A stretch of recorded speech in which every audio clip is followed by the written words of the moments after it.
Morning, KROQ. All I got to say is, whoa, whoa, whoa, whoa. Are you still modeling? Good morning, KROQ listeners. I love each and every one of you. It'll make me laugh and put me in a great mood. Hello, my favorite people in the whole wide world. Good morning, everybody. Champions, baby. Let's go. Whoa, sweet David Steak, did you see that? What's up, Klein and Alley Show? Hey, it's KROQ. Good morning. Viva Klein Alley Show. Let's get the show started. The show started. The show started. We are live in Los Angeles. 3, 2, 1. And here we go. Klein Alley Show. 106.7 KROQ FM in HD Pasadena, Los Angeles, Orange County. This is the world famous KROQ. Oh yeah, Wednesday. Slogging along into 2026. Klein Alley Show on KROQ. New to the show, nice to meet you. I'm Klein, that's Alley. Morning. That is the audio sniper known as DJ Omar Khan. Hey. DJOmarKhan.com. But good luck booking him. That guy is working round the clock. I am, but yeah, if you have a wedding coming up, if you're going to propose this holiday season, DJOmarKhan.com. How about divorce? Anyone get divorced? Hire a DJ for divorce parties? I haven't done one, but I will do it for I sure. think that's going to be a big trend in 2026, Allie. I know we're going to do some predictions as to what things we think are going to happen next year. We get to that sometime next week, and I rub my nostrils, and Nostradamus is back and all that crap. But I do believe that that's going to be one of the biggest trends in the future is going to be these lavish divorce parties. How do you change the music, too?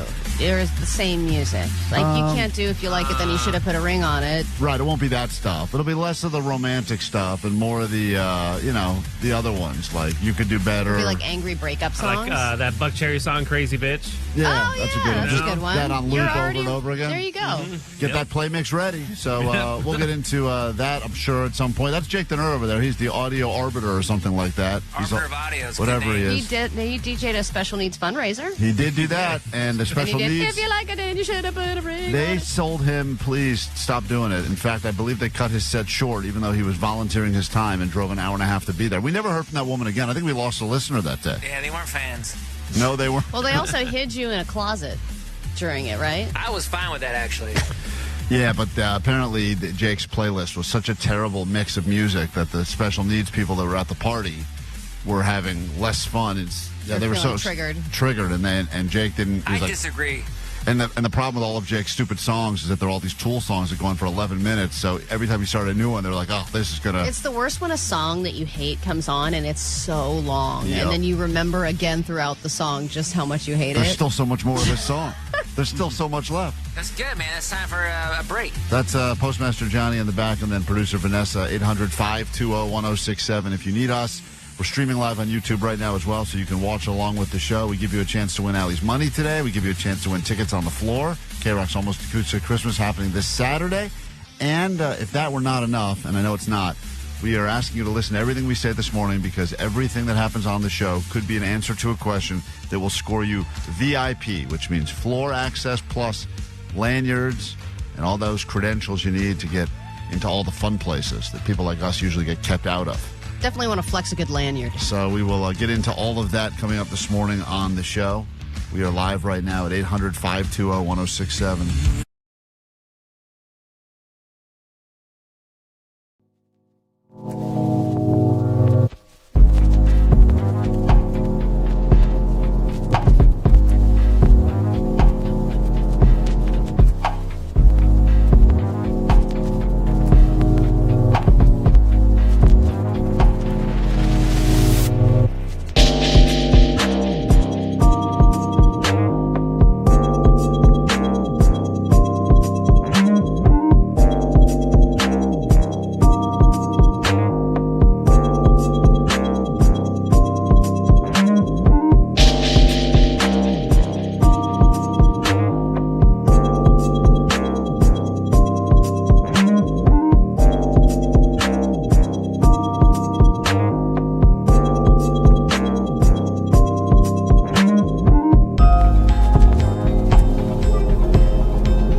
K-Rock, we are Klein Alley Show. Perhaps this is that time of year where you get invited over to someone's house for a party or a holiday hang, and you feel obligated to bring something. And I'm not talking about like a holiday present, but just like, hey, someone's having us over for dinner. Cookies, wine. Usually like something edible. I feel like more often than not, if they're drinkers, you bring a bottle of booze or wine or maybe some of that good holiday beer that's out this time of year.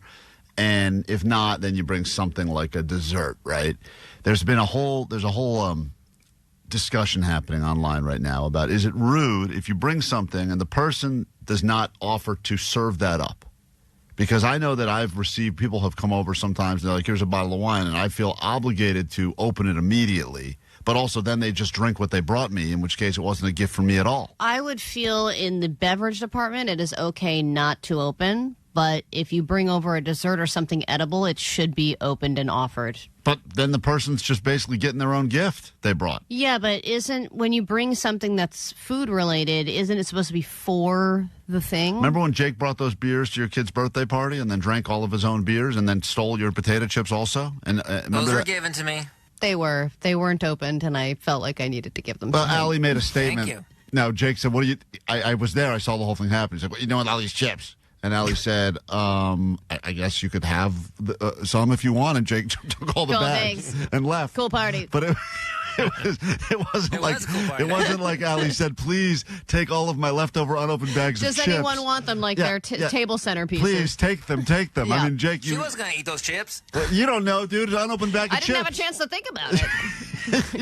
Not bad then, buddy. What are you doing with all these chips? You don't think about it all day. And even the reaction was, I don't know, I guess you can have them. It's clear like they're not available, Jake. Yeah, Jake didn't bring an offering. He took a taking. He took a taking. Yeah. And Jake I brought has my own offering. said before that You didn't offer it to anybody, But though. this is what he will do at any social gathering. He knows that he likes a certain type of beer, the Floffelnagers or whatever. Francis Connor. No, the other one, not that one, because you can never find that one, so you go with the back. I do. I got liquor stores next to me that have it all the time. That's how he chooses where to live. Yeah, that's why I moved where I moved. But the other one, when you can't get it, you get the other one. What's that called? Weiss Symphona. That's the one. Some people want to live near parks. Yeah, He wants to live near liquor stores that have his random beers. Yes, everyone has their thing. And when he goes to a party, he will bring the beer he likes. Because and I get it. He doesn't want to go to a place where it's not going to have good beer. Right. Or if you have a specific taste, like my stepmother likes this certain type of wine, and she doesn't like any others, so she brings her wine to everything. She just knows that she doesn't want to risk it not being Okay. I get there. it, but is she presenting it as, here is an offering? I am offering this up to you, the host that put the effort in and put this together and has given us some sort of a food or dinner or planning this thing. Absolutely. So she offers it up and then immediately will crack it open and drink it all. Yes, because she knows she likes that kind, but also wants to offer for anybody else to have it, but she wants to make sure what she likes. She just knows what she likes. But I have a feeling I respect that. If Jake brought, let's just call it, does your Floffelnager come in 4-packs, Jake, or it doesn't come in 6-packs, does it? Yeah, it comes in 6-packs, yeah. So if Jake brought a 6-pack to a party and you saw someone else drinking one of them, wouldn't you you wouldn't be happy about it, right? No, I would. Well, yeah, I want to be happy about it, but I would let him have one. Yeah, but if someone would have to go out of their way to ask for it, because you're keeping it. It's not like you're putting it in the fridge where everyone else can open and choose what they like. Do. But most of the time, I have it in my own cooler. He keeps it in his own cooler next to his person. Right, so you think it's like some sort of... So someone would really have to go out of their way to be like, hey, what's in there? Yeah, Is that a beer? Can I have one? Usually you go to someone's place and you bring something. There's like a countertop or a table or something. A communal area. Right, it's like, this is all stuff that was brought. His is like hidden. Why would I put beers on a tabletop? They're going to get warm there. It's like when you go to a club and you're like, where am I going to put this purse or this jacket? I have to stuff it in a place where no one's going to see it. Right, you're going to hide it. So the reality is, I guess there's a discussion whether or not is it, if someone brings you something and you do not immediately open it and offer it, are you being rude? Are you supposed to give it right back? I would argue you stash it away. If someone brings you a bottle of wine, you know that the goal of that bottle of wine is you hold it and then you give it to someone else when you go somewhere. It you also just keep passing but it around. It depends on the quality of it. If it's a nice bottle of champagne or something, that seems like a gift where you should save it. Yeah, save it for a special occasion, or that's more gifty booze. Yes, I would be annoyed if I brought someone... If it's like Tito's, just crack it open. If I brought someone something and they immediately, like, within 5 minutes of me showing up with it, it was opened and all gone, I would be like, well, what the hell? I would almost be more insulted. People are enjoying it. Why? Why would you be That's on insulted? you. You missed the opportunity to drink it. Yeah, I don't know. I would feel like I wanted them to actually not feel like I was catering the event tonight. I wanted them to have that at a separate time, like Allie. That would be my thought. So, but I also see the point of I'm contributing so that you don't have to spend more resources on my drinking.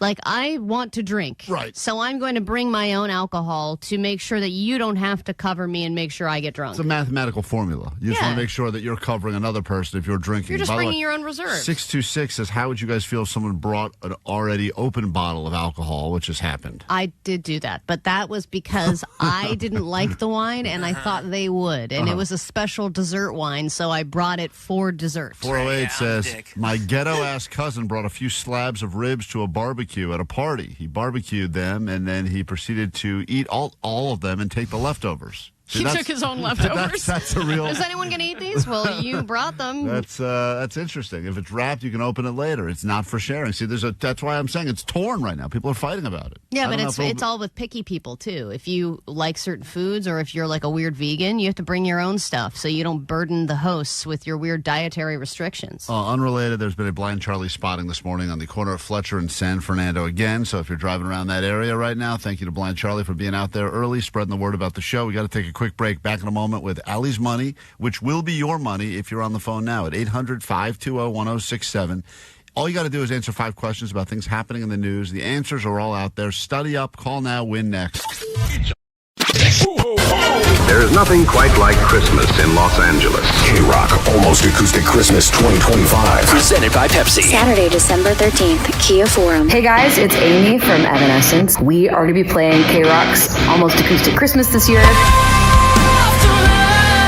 Evanescence. Wake me up inside. Hey, what's up? It's Tim from Rise Against. We are playing the KROQ Almost Acoustic Christmas. Rise Against. That's when she said, I don't hate you, but I just want to save you. We are rocking and rolling right now, man. All American Rejects. Move along like I know you do. It's Jacoby from Papa Roach, and we'll see you guys at the KROQ Almost Acoustic Christmas. Losing my sight, losing my mind. Third Eye Blind. I want something else. Wet Leg. Social Distortion. Get the message. The Paradox. No matter what I do. Hey, it's Ryan from Yellow Card, and I'm so excited to announce that we're going to be playing KROQ Almost Acoustic Christmas. KROQ Almost Acoustic Christmas 2025. Tickets on sale now. Details at KROQ.com. Proceeds benefit Al Wooten Jr. Youth Center in Para Los Niños. From Pepsi. Holidays deserve Pepsi.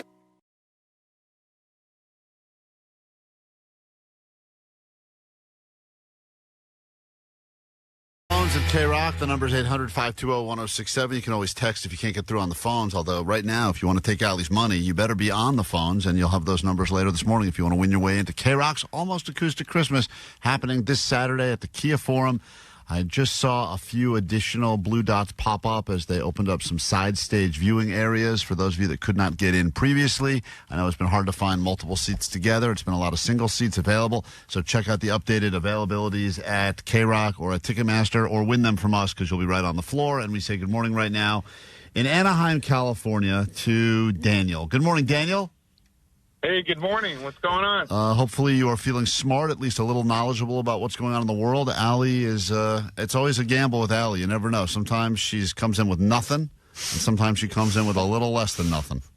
I think today is a little less than nothing day. It's a little less than nothing day. Sorry about that. Hey, it's okay. Let's hope on that. Let's hope on that. She will leave the KROQ studios. Right. She'll be in the halls, pacing around nervously while you get a chance to answer first. At the end, we'll score it together. These are all technically questions about things happening in the news. You're up first, Daniel. No cheating. Your round officially begins right now.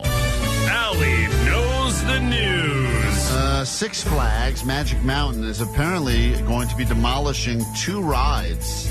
They've now filed official paperwork to demolish 2 rides there. Name one of the rides that will be demolished at Six Flags. Superman? Go to question number 2. Liam Gallagher says that Oasis will not tour again until when at the absolute earliest? He gave a possible date that they would start touring again. He said at the earliest. What did he say?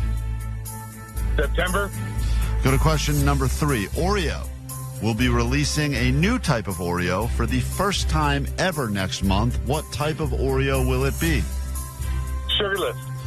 We go to question number 4. Sugar-free. I got you. Question 4. This 44-year-old quarterback in the NFL is coming out of retirement to try to help the Colts. Which quarterback is coming out of retirement at the age of 44?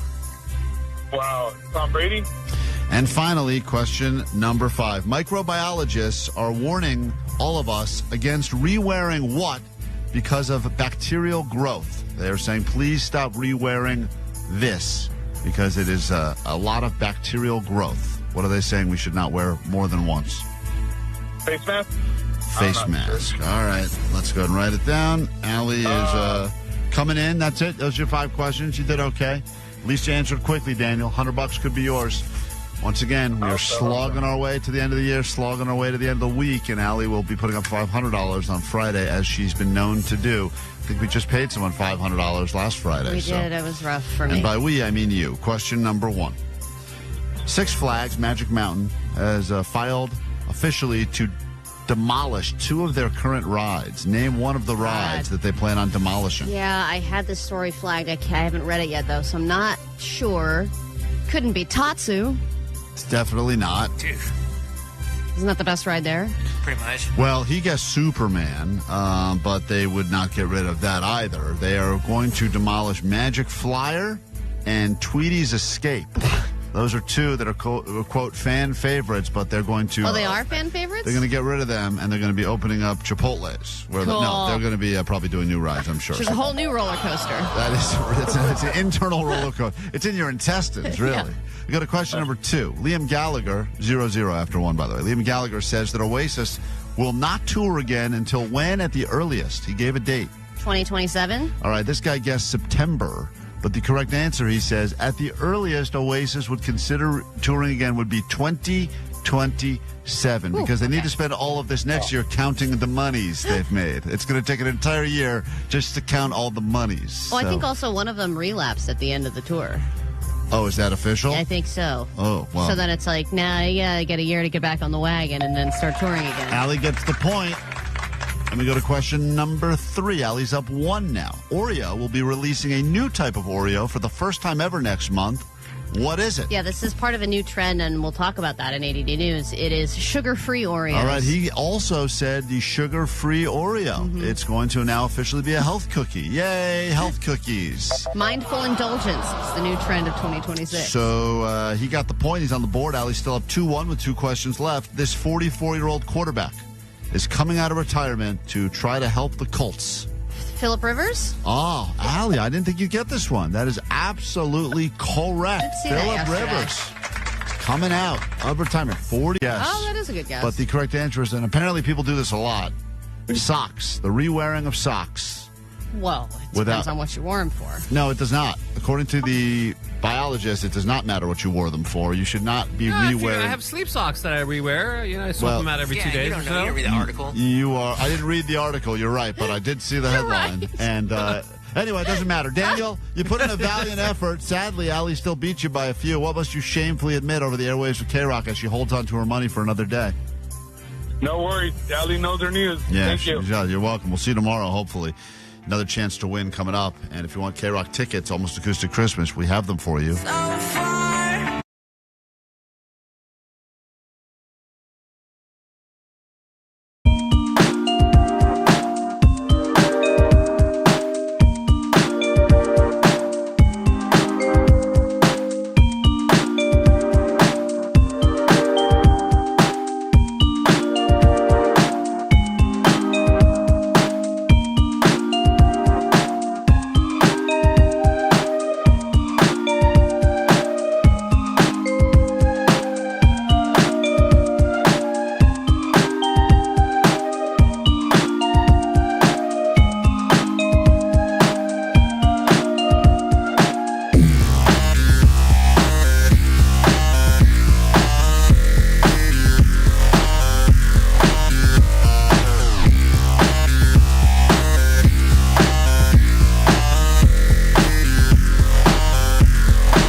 It's one small step for man, one giant leap for mankind.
This morning, and we will get into the AMA with a mall Santa, a Santa for hire a little bit later. This is not going to become someone who's coming on as Santa, but he'll tell us all of the good perks and all of the bad things that happen when you are seasonally working as Santa this time of year. Also, petty claims court, always looking for couples. Maybe you're battling about something that may seem small and insignificant. Oh, especially around the holidays. Oh, yeah, I think everything's amped up at least 20%. So if you'd like to join us for the petty claims court, the gavel of justice will be brought in the studio, and a jury of your peers will determine who's right and who's wrong. Before we get to any of that, though, Michael's on the phone now at 800-520-1067. Good morning, Michael. Hey, good morning, guys. Sweet Dibbits. Sweet Dibbits. So I just wanted to get your guys' insight on it, because this is kind of a spark of an argument between me and my wife and employees and coworkers. Who, in their prime, who do you guys think was funnier, Adam Sandler or Will Ferrell? In their prime? Yeah. I mean, because I'm Team Sandler. Personally. Wow, really? So it guess it depends on the type. Thank you. No, hold on a minute. I don't do a Will Does that Ferrell. change your mind now? That's an interesting battle. Are you talking about just on Saturday Night Live or in life and in movies as well? Just in general. In both, general. Early 2000 movies, or mid 2000, what 51st Days versus Al, stuff like that.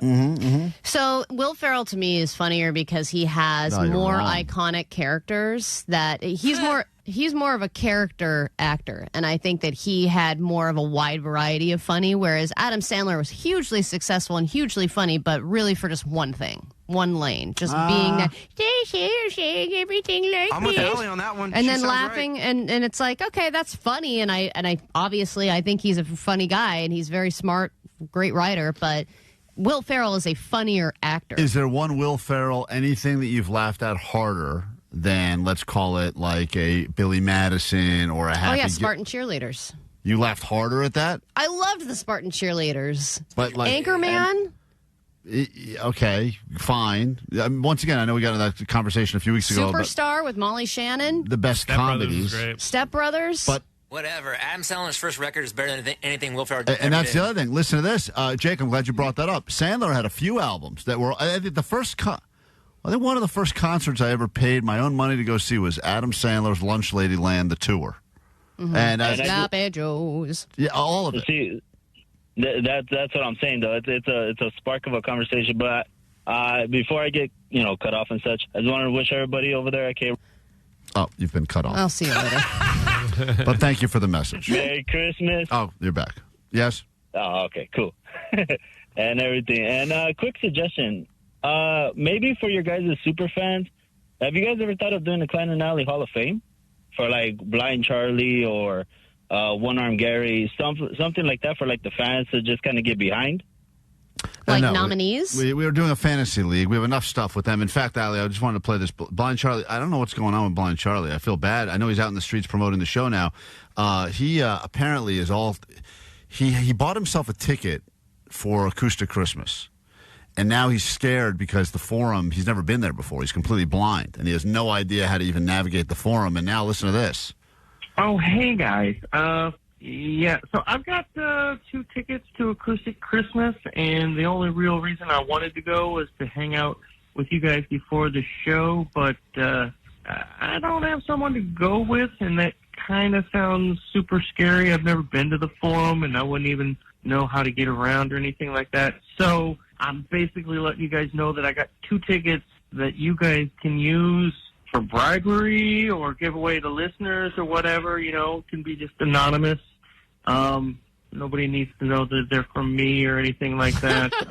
Yeah, like just a bonus pair of tickets. It says that they're general admission. I don't know what the heck that means. So I guess he went and bought tickets, and now he's too afraid to try to battle going to the forum by himself. No, Blind Charlie needs to go. We just need to find him an escort. We need to find Charlie a good +1 who Literal can... escort. Yeah, who can be his... Yeah, but maybe that truck driver was available. Oh, what's her name? The one that had sex with Billy. Yeah, the one that had sex with the Bud Light bro. Yes. Yeah, we did a lot of good this year. I look back at this year as we were going over some of the shows. I go, we helped the guy lose his virginity. Yeah, we got people laid, man. I mean, that's amazing. The year's not over, and we still have to put pubes on in Jake's head. That's right. The good, the giving continues.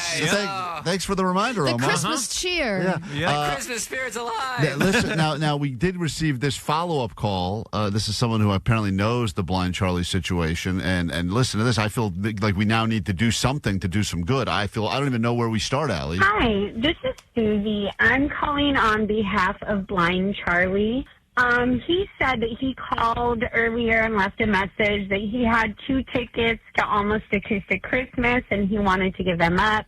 But I have since encouraged him to take 1 ticket and go himself and give the other one up because, as you know, him and his girlfriend have broken up. And he doesn't want to, he wanted to give both of them away, but I'm like, you should go and have a good time and then give the second one away to, a nut banger or somebody who absolutely wants to go to Almost Acoustic Christmas. So he's going to do that. He's going to keep 1 ticket, and he's giving 1 ticket up to whoever you guys decide. I know there's a couple net bangers that don't have tickets and really want tickets. So that's where I think we're at right now. Is Blind Charlie is now he's been convinced to go, but he needs someone to stay with him. But it's a real responsibility because even in the few moments where I've been his eyes and ears. I guess eyes only. You don't need to be his ears. Well, anyway, it's because he held onto my ears, held me like handlebars. I stopped for a second to turn around, and I lost him, and that was at a small restaurant. You're not a good leader. No. I lose you even when I'm standing right next to you. I know. I'll just look to the right, and then all of a sudden you're gone. And actually, Blind Charlie's told me that you walk away without saying bye, so he just keeps talking, and you think... That does sound like something I do. That does sound like you. That's me. I think we should bring that other blind woman. Oh, the 2 blind people together? And we'll handcuff them together for the show? And they'll just figure it out together. And that place, I've been there a lot. I get lost all the time, and I can see. It's easy to get disoriented there. Hey, Anna on KROQ, good morning. Hi, good morning. What's up? Hi, I was calling because I'm listening on my way to work, and my boyfriend actually has a blind grandmother, and he is... so you want to get naked in front of her? So... We got another thing we're doing here, too. No. I wanted to nominate my boyfriend to go with Blind Charlie. So he's used to handling the blinds? Yeah. I'm sorry, I probably should have phrased that differently. Yeah. But, okay, hold on one second. That's Anna. Hey, Bexy, Netbanger Bexy, good morning. Good morning. Yeah, I've been talking with Charlie. He's slid into my DMs, and we got him. I had already bought some floor tickets, and I told him when he wasn't going to go, absolutely that's not allowed. So there's a group of us going that's going to be in GA, and we're going to protect him, and he's going to have a great effing time because there's no way that he cannot miss this pre-show, and he cannot miss AAC. All right, great. All right, well, good people. I love the community stepping up and helping each other out. So they're going to create like a barricade, almost like a human shield around No, Blind you push Charlie. him into the pit, dude. He'll have a blast. I mean, that would be wild. Yeah. If he just got like left, that would be terrifying. Think about that for just a You're second. just being thrown around, and you just feel hands on you. Right, just constantly. You can't control any of it. Maybe we could get him crowd surfing at the thing. Cool. 310 said VIP his blind ass. Yeah, he won't know. We'll tell him that. Sure, why not? You're in the Forum Club. Look at the cake. We got to take a quick break. We get back in a second. We have your ADD news to get to. We have some of those tickets to that show we just talked about to give you. And we'll talk to a Santa for Hire about the pros and cons of that gig this time of year with an AMA here on KROQ. Klein, Alley Show. KROQ.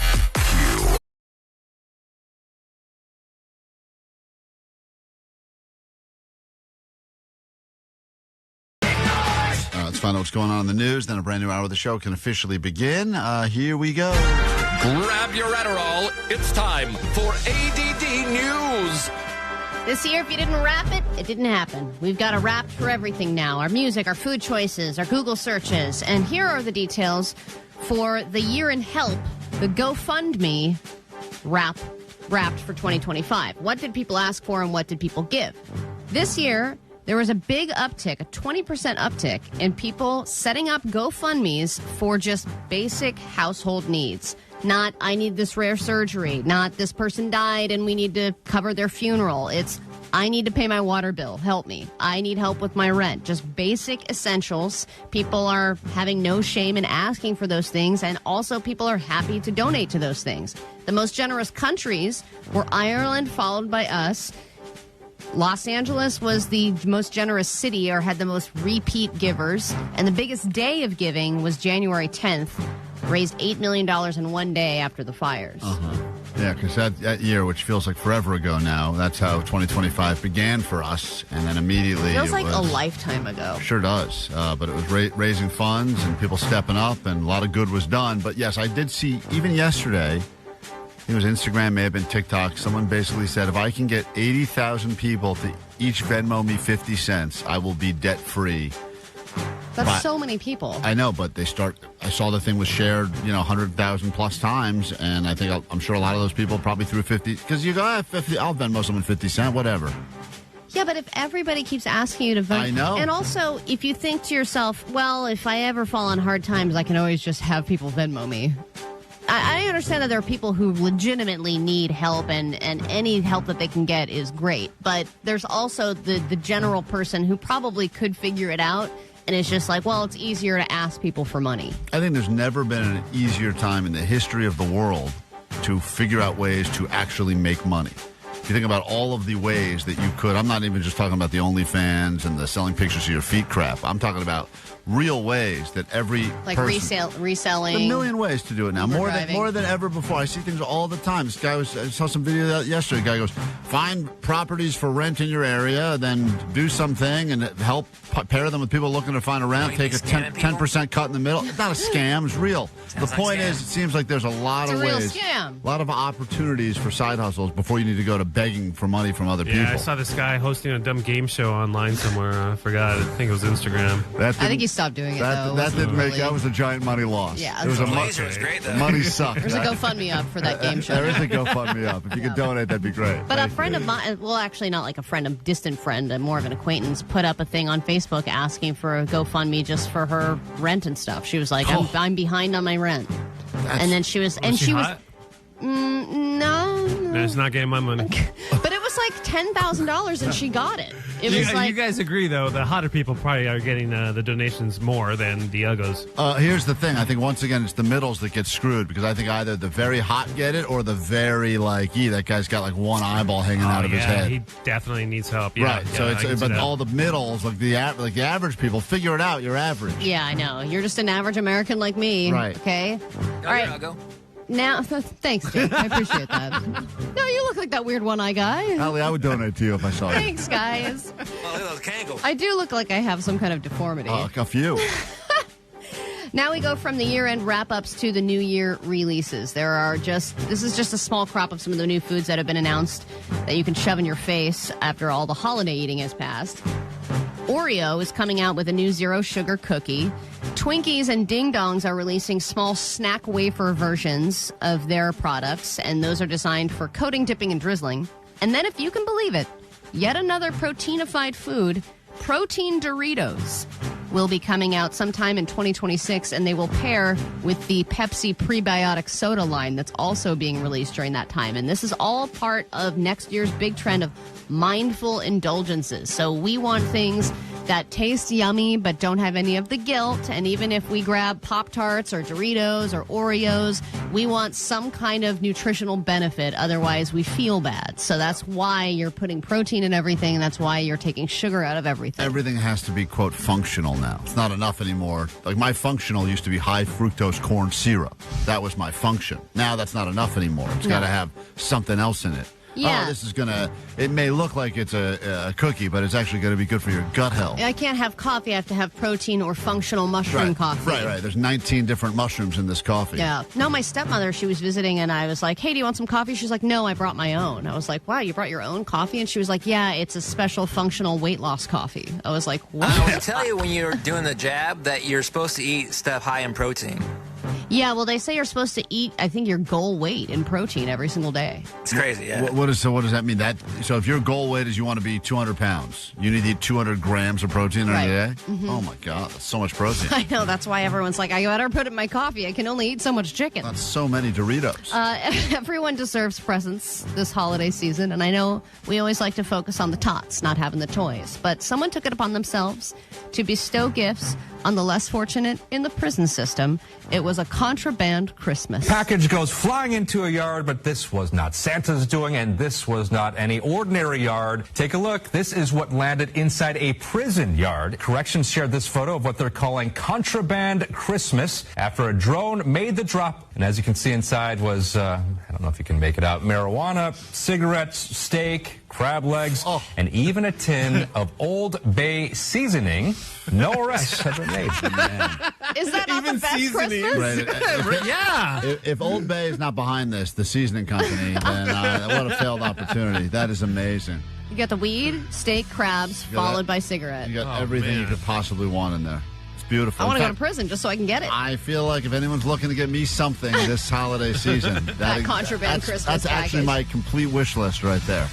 The Paradox, they'll be at KROQ's Almost Acoustic Christmas. Here they are now on KROQ.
106.7 KROQ FM in HD Pasadena, Los Angeles, Orange County.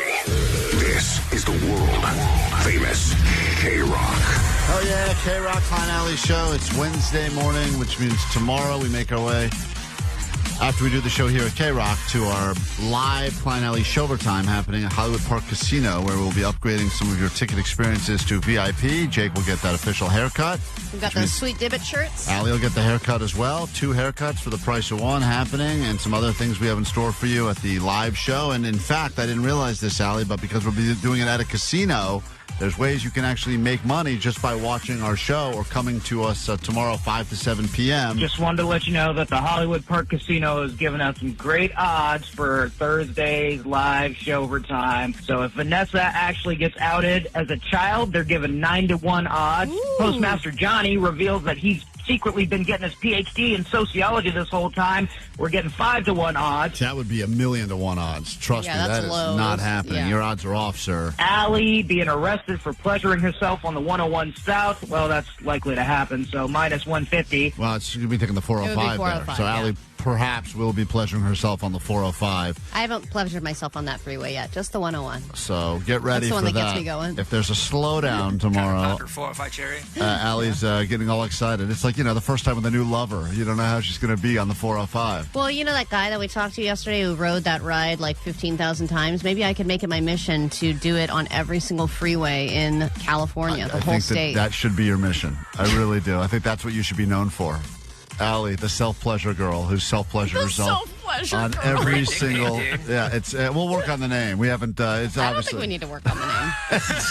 I love it. The merch and everything, it'll be great. Cube falling off of Jake's head onto Kibby is going for 20-1, and Klein winning the Naked with Grandmother contest is going for 6-1. I put down $10. If all these things happen, I'm going to get $139,000, $734.60. Sweet divot. That sounds like that guy's ready to go. So, yeah, get ready. We'll hook you up with some match play when you show up tomorrow if you want to come on out. Doing the podcast, Klein Alley Showtime, live from Hollywood Park Casino, 5 to 7 p.m. tomorrow, Thursday. Getting born in the state of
that like button.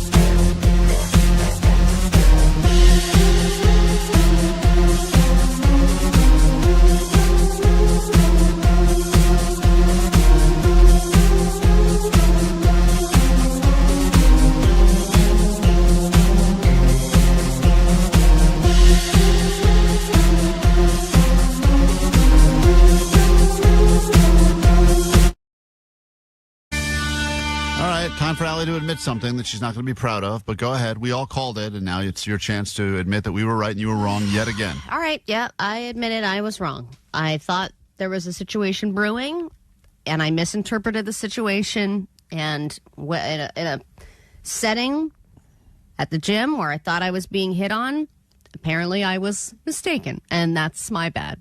And when we Or all maybe you thought you were a dude. Oh, Okay, yeah, all right. Well, That's a good point. Omar, what do you think about that? Maybe he was hitting on I you. wear bras at the gym. Allie claimed earlier this week or last that she's really feeling herself now. I didn't say I was feeling myself. I'm paraphrasing. You should be proud, Allie. You do look way better. You yeah. were way better. Thanks.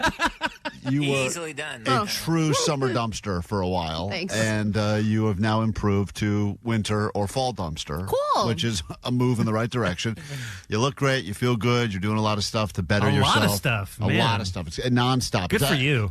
Allie's almost on the verge of being that annoying person that just talks about how they're always doing things to better themselves. But I don't want to talk about any of that. Yes. I don't want to talk about bettering myself because it's annoying. You just talked about your sleep score.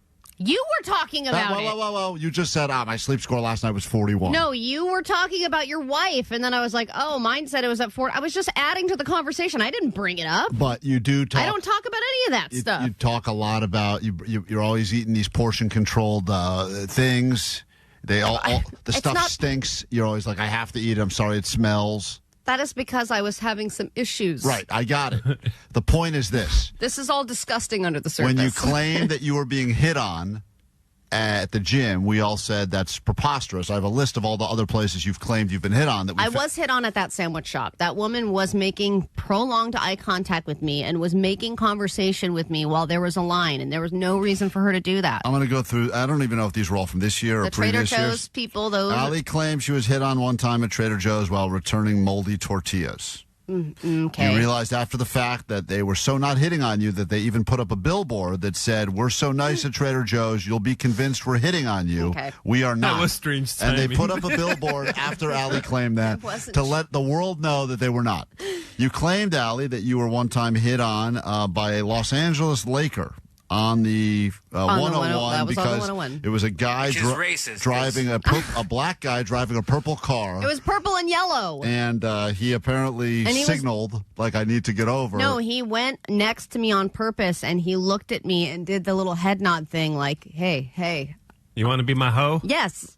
Is that what you think he did? Yes, that's what he was doing. In retrospect. And I had to do the whole, like, oh, stop it, and, like, point to my ring. Since then, you've admitted he probably was not a Laker, and there's a chance he was just trying to get into your lane or thanking you for letting you. No, he was. You claim you were being hit on one time by a bartender at the Beach Life Festival, realized afterwards she was really only interested in your wife, not you at all. She was also interested in tickets to things. Right. Once I couldn't provide those, she left. And now, most recently, you have this guy at the gym that you claim was giving you the eyes and looking at you, and you guys were going at the same time, and eventually you went from just acknowledging each other to kind of head nodding.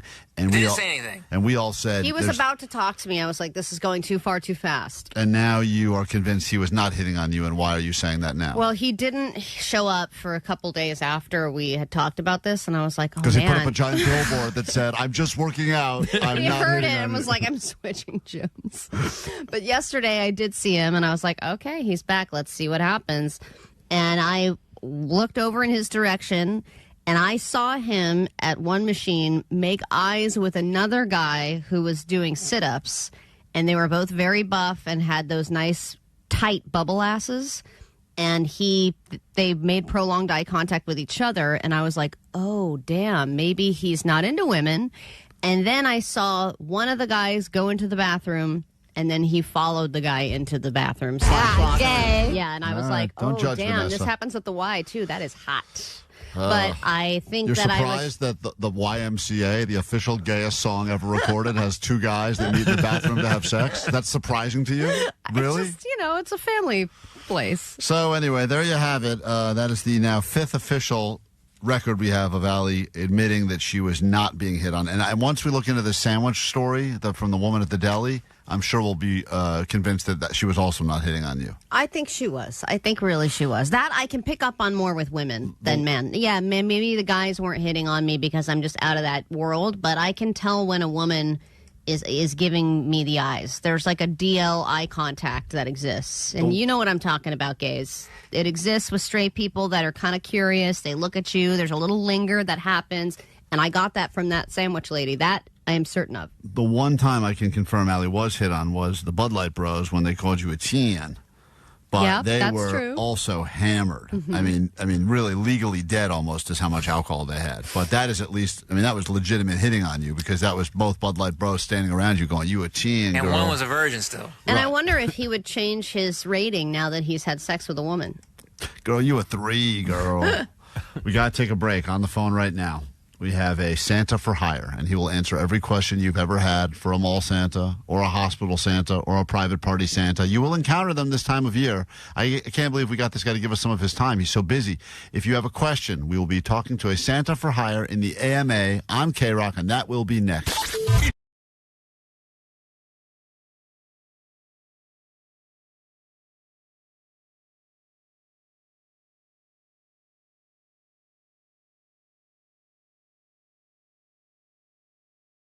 Every question you've ever had for a Santa for hire. Can't necessarily ask those questions while you're on Santa's lap because he's working then, but now is a great time for us to figure out everything we've ever wondered from a Santa that has been doing it for over 2 decades. And, Allie, I think a lot of these Santas for hire, mall Santas, etc., they get a bum rap, and it's usually because of stories like this. So far, a volunteer Santa Claus has been arrested after police allegedly found a crack pipe in his car. Cool. Aside from the crack pipe, police say that a search of the vehicle also revealed empty bags of crack. So there's things like that. It's that snow. always It's Christmas cheer. Make the news, and then people start questioning how much can we really trust these Santas. That's why we wanted to get a real accredited, high-quality Santa for hire on our show for the AMA that will answer any question you have on the text line at 800-520-1067. R. David Robinson is known as the New York Santa. You can find him at anycsanta.com, and he's on with us right now, taking a break from what I would imagine is just nonstop busy time of year. People say, and I don't know if this is true or not, that the Santas for hire, you make sometimes an entire annual salary in like a 1-month period. Is that correct? That's pretty true, yeah. So this is your busiest time. Not a lot of need for your busy. Santa services in July. It happens. It happens. Now, I mean, the classic.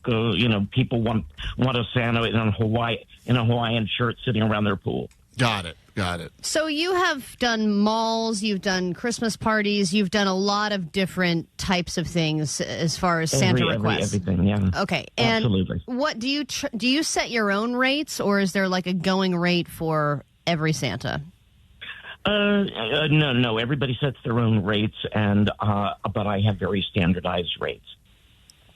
Are you the type of guy that looks Santa like year round, and this just you kind of lucked into it, or do you put on the whole fake beard and put a pillow in your stomach and everything like that? No. Well, I mean, it depends on how my weight is going. If my weight fluctuates, so when my weight's down, I put a pillow in. But when my weight's up, no need. Okay. That's the good thing, I guess. I don't really look like Santa the rest of the year. Right. Have you ever gotten a request to be a sexy Santa for, say, a bachelorette party? I don't do that. I realize that every Santa has their Santa.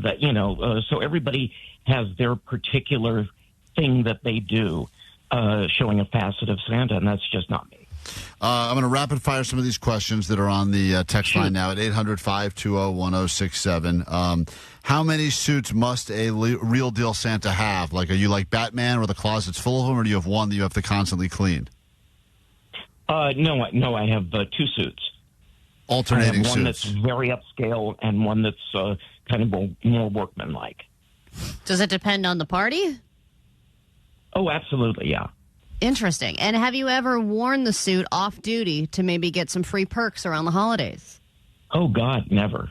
Yeah, he takes his job really seriously. I guess that's the only way you can stay at it for a while, because you got a lot of these like one-off Santas that are like, this year I'll do it. But the guy that's been doing it 20 years, you have to have a little bit of credibility. So I'm sure the answer to this question will be no, but 818 wants to know, do you ever get accidentally turned on when someone is sitting on your lap? Gosh, I wish I could be more salacious for you. Sorry. No, not really. It's never happened. I'm focused on my job. Do all the Santas know each other? Are you all kind of a tight-knit group? Oddly, many of us do, yeah. I mean, like there's like a kind of a top-notch group of Santas, and we kind of recommend one another. Yeah, we're friends. Has a child ever gotten mad at you because you stiffed them the year before, and then you have to go ahead and play defense and try to come up with a story as to what happened? Wow, that's a unique one. I've never had that experience. No. I think I would do that every year. Whatever Santa I was sitting on, I'd be like, hey, whatever happened last year? I said Nintendo. It never came. Yeah, you said what's yes. up, dude? What's up with that? Try to ratchet up the quality of the gifts. Is that the idea? Yeah, that would be the idea, yeah. Just let them know. I remember. I've got my own list of who's naughty and nice, and you're on it, Santa. Have you ever had a kid ask for something that's way out of the league that you know the parents would never be able to afford? Oh, my gosh, yes. You get kids asking for Maseratis and Maseratis. How old are the kids asking for Maseratis? Oh, yeah. Well, I mean, it's New York, and some parties you're working for people who have more extensive means than others. And you get some pretty crazy stuff. So what do you say? What's your number one go-to when you're kind of trying to push it off because you can't do the sure, that sounds good? What do you do? It's super easy. I just say, a lot of it is subtext, but I just say, well, I'll do my very best. And, and I let them know that, with my subtext that's a pretty insane ask. A lot of Santas used to blame it on the elves. They would say something like, it seems like a lot to ask an elf to build, so it's like blaming the kitchen for the waiter's mistake. Exactly. Same exact thing. We're chatting right now with a Santa for hire. This guy's been doing it for over 2 decades, private parties, does hospital stuff, has done the mall stuff. Do you believe there's a hierarchy in the Santas for hire? Like, for instance, the Santa at the Macy's Thanksgiving Parade is probably the top Santa for hire, other than real deal Santa. What would be, in your opinion, the lowest rung on the Santa for hire, like the job you're least excited about getting? Oh, well, the job I'm least excited about getting, I don't take anymore. I've been doing it that long, so I just say no. But mostly, when people come to me and use the word just. They say, I just want you to give gifts, or I just want you to, make a quick appearance. Whenever I hear the word just, I know they don't quite get, how special I try to make things. Right. Right, because it's all or nothing for you, Santa. Oh yeah. It's like you there's only one thing to do, and that's hit a home run every time. Now, what do you say when some kid gets on your lap and said, my older brother Terrence said that you don't exist? How do you handle those questions? Well, I have Terrence is a dick. Like, that's what you say, right? That's exactly what I say. Right. Precisely, yeah. No, I say I think Mrs. Santa would disagree with you. That's good. Oh, nice. Bring in the wife too. Yeah. Or I'll tell them they have to ask her. Yeah. 310 would like to know how much it would cost Klein and Alley. That'd be us to get you to do the Santa voice. Can we hear you put on your Santa voice right now, as if you are answering like Santa? Sorry to disappoint, but this is my Santa voice. Oh, really? I use my lower register, and I see when something makes me laugh, I laugh my Santa laugh. I don't, you know, I certainly don't do that phony baloney, you know, facade. You're not a hack Santa. I'm not a hack Santa, basically. Yeah. Yeah. Thank you for. That's interesting that there's all these different Santa on Santa hate that happens. Like, oh, that guy's just a hack. He's doing his thing. Wow. And this guy keeps it real. Next question. Well, yeah, sorry. So there's so many questions pouring through because people want to know things. But would you agree that you can receive tips? Like if people, does it ever happen where someone tries to slide you a little money to make something special happen? You know what? People don't really tip me. I'm at a point right now with my career that I'm paid very well, and I don't see tips. I mean, you know, a client may send me something afterwards. No one wants to grease Santa's palm for a little. I can't believe it. No. In the Santa group that you're a part of, are there any Santas that have been excommunicated or exiled because they were drinking on the job or anything like that? I hear things about that, you know, very, very removed. You know, I'll hear about someone that I don't know. But it's never really somebody who's in my circle, because the people that I work with have just what you were saying before, is that we've all had to prove our reputations. Mm-hmm. And, you know, and we've had to be consistent. So, no. 909 has a question that has been pouring through a lot now, which is how often do you get farted on or accidentally peed on? Yeah, that's the bizarre question that comes along every time.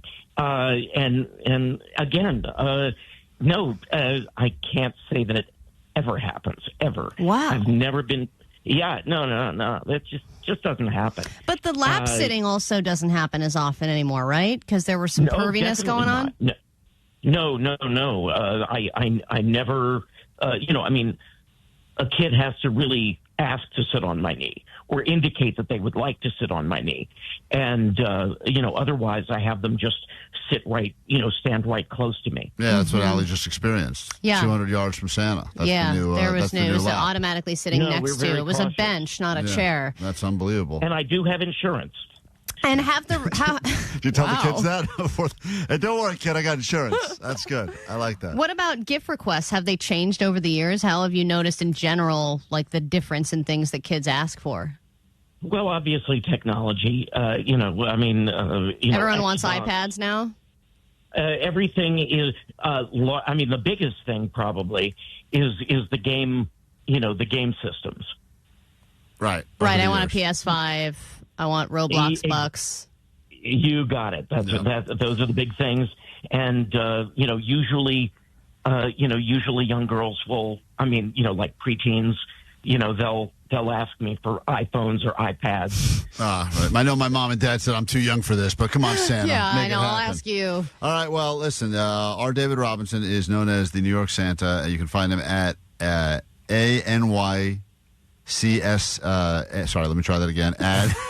At anycsanta.com. It's a lot of letters. That's a lot of letters for me. It's the whole alphabet right there. Fascinating to learn all. Don't bring me a book this year. That's what I'm going to ask you for. No books. You got me? No books. I will put that on my list. Thank you. It's a Santa Friday. I'm sorry we couldn't get to all these questions. There's some great ones here, including smoke break stuff and everything else. But we have no time for that. Merry Christmas to you, Santa. Thank you for joining us on KROQ.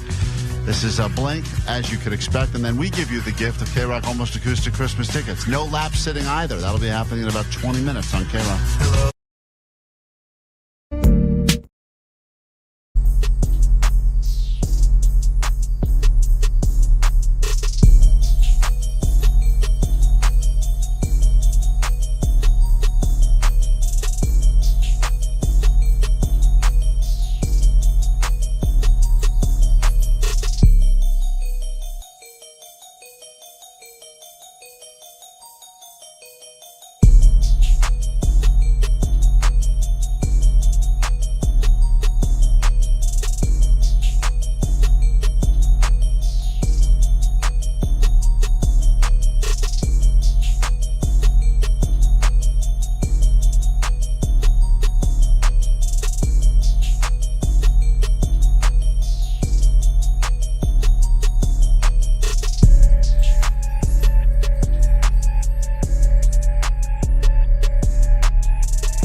you'll never be in Santa's gang. Never be in Santa's gang. Hey, what's that? Look here.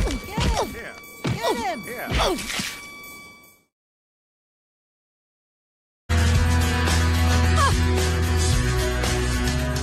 Hold on one second, dog. That was live on the air. Hey, Oh, it was? Yeah, we were Klein Alley Show. Yes, I was turning everyone on. Turn the mics on a little early. That's all right. I dumped out of that. Not even a little ho, ho, ho from the guy? He doesn't do it. He doesn't do it.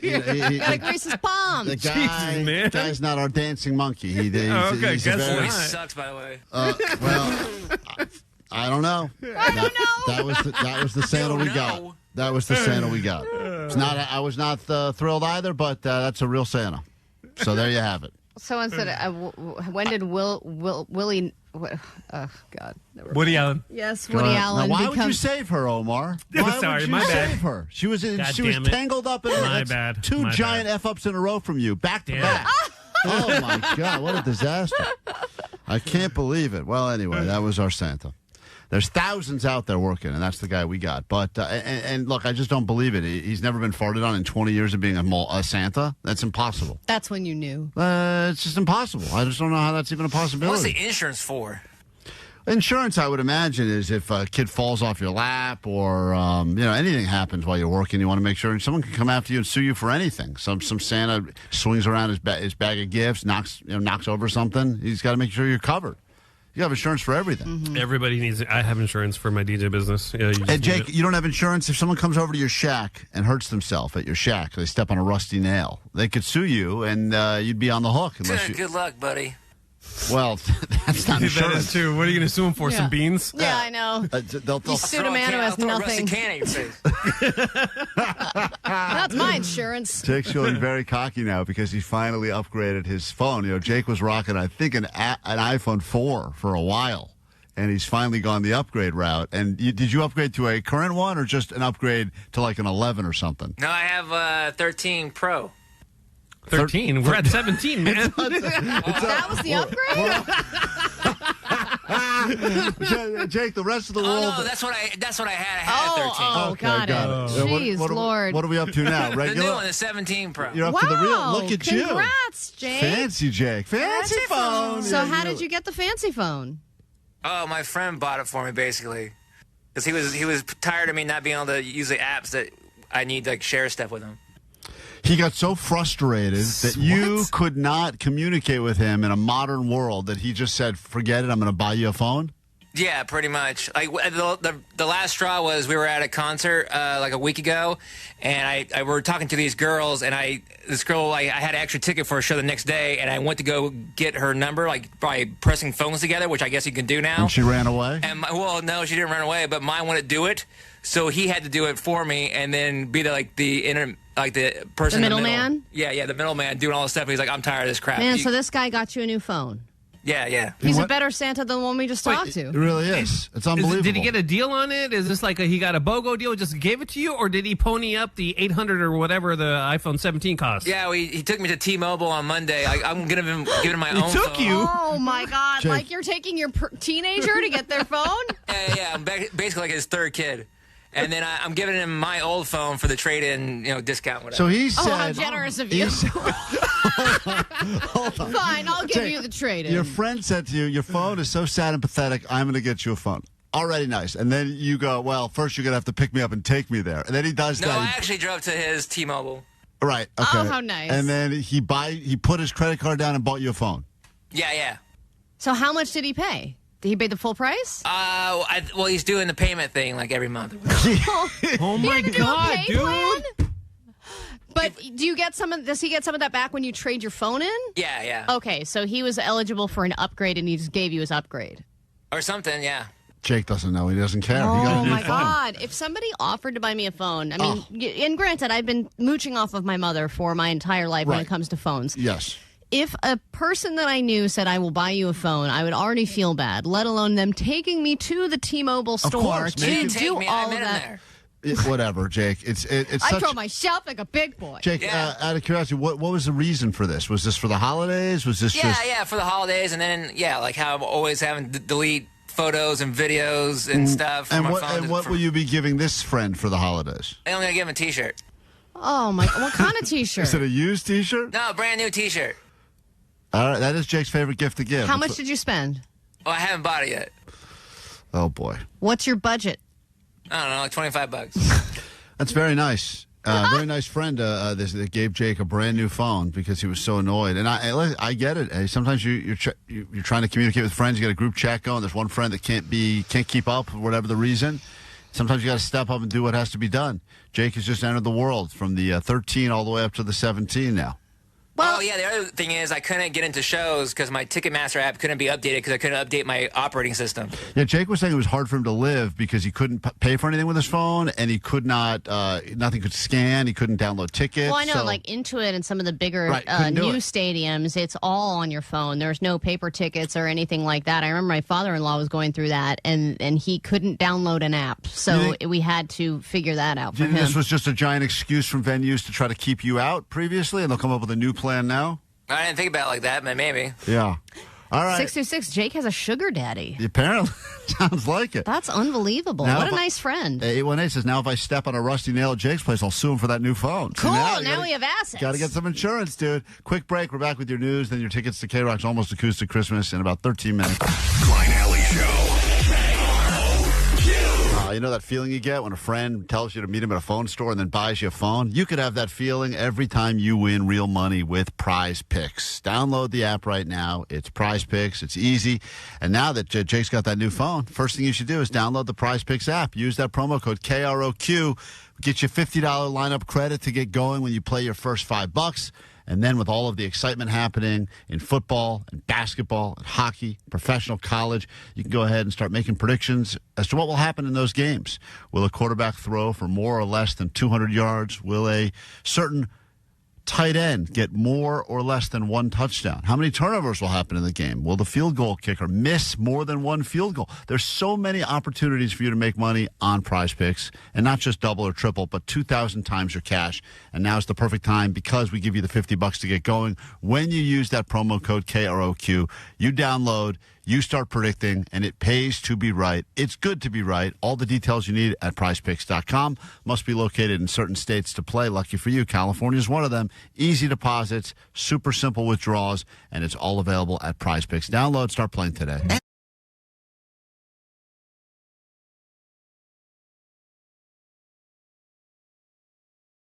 See them and all the other bands at KROQ's Almost Acoustic Christmas coming up in about 3 minutes just after your ADD news. Fun fact about Evanescence and Amy Lee, she has the same amount of letters in her first name and her last name.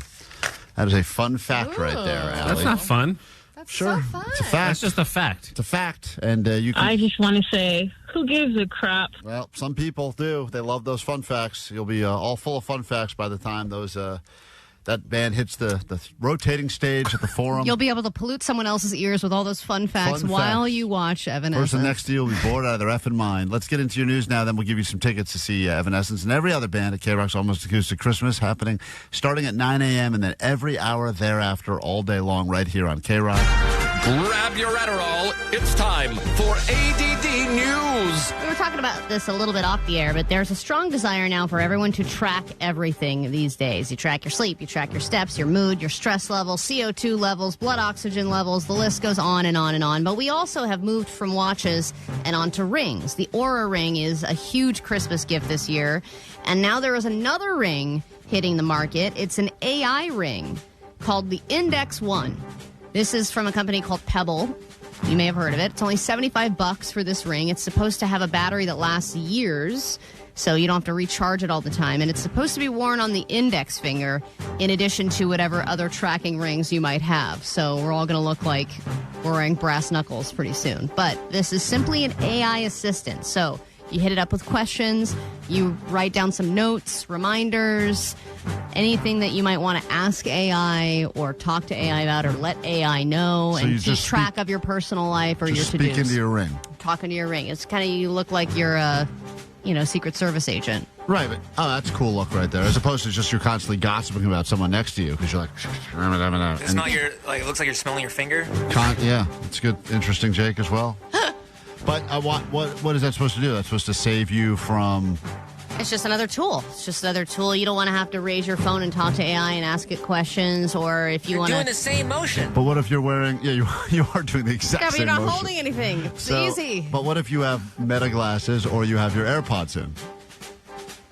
I don't know. I guess they start conflicting with each other at one point. At some point. But you have to say, hey, Meta. Hey, Siri. Right. Hey, Index. I'm sure, you got to say Just something say with the ring. hey to something else, to get it to wake up. But it doesn't actually do anything for you. The ring itself just sits on your finger. They said the problem with... Here's the problem that they're trying to fix. Go ahead, because I can't figure it out. In the morning, I get ideas or remember something, and if I don't write it down that second, I forget it. Right. So you can very quickly just say it, and it'll remember it Just in a the bunch ring. of people talking with their hand. For example, if you saw a hit and run, and there was a license plate That would number have been helpful. that you wanted to take down, and you didn't have time to grab your phone for that 5 seconds or whatever, you can just say... Yeah, but sadly, to the ring. knowing me, I would have been talking into the wrong hand.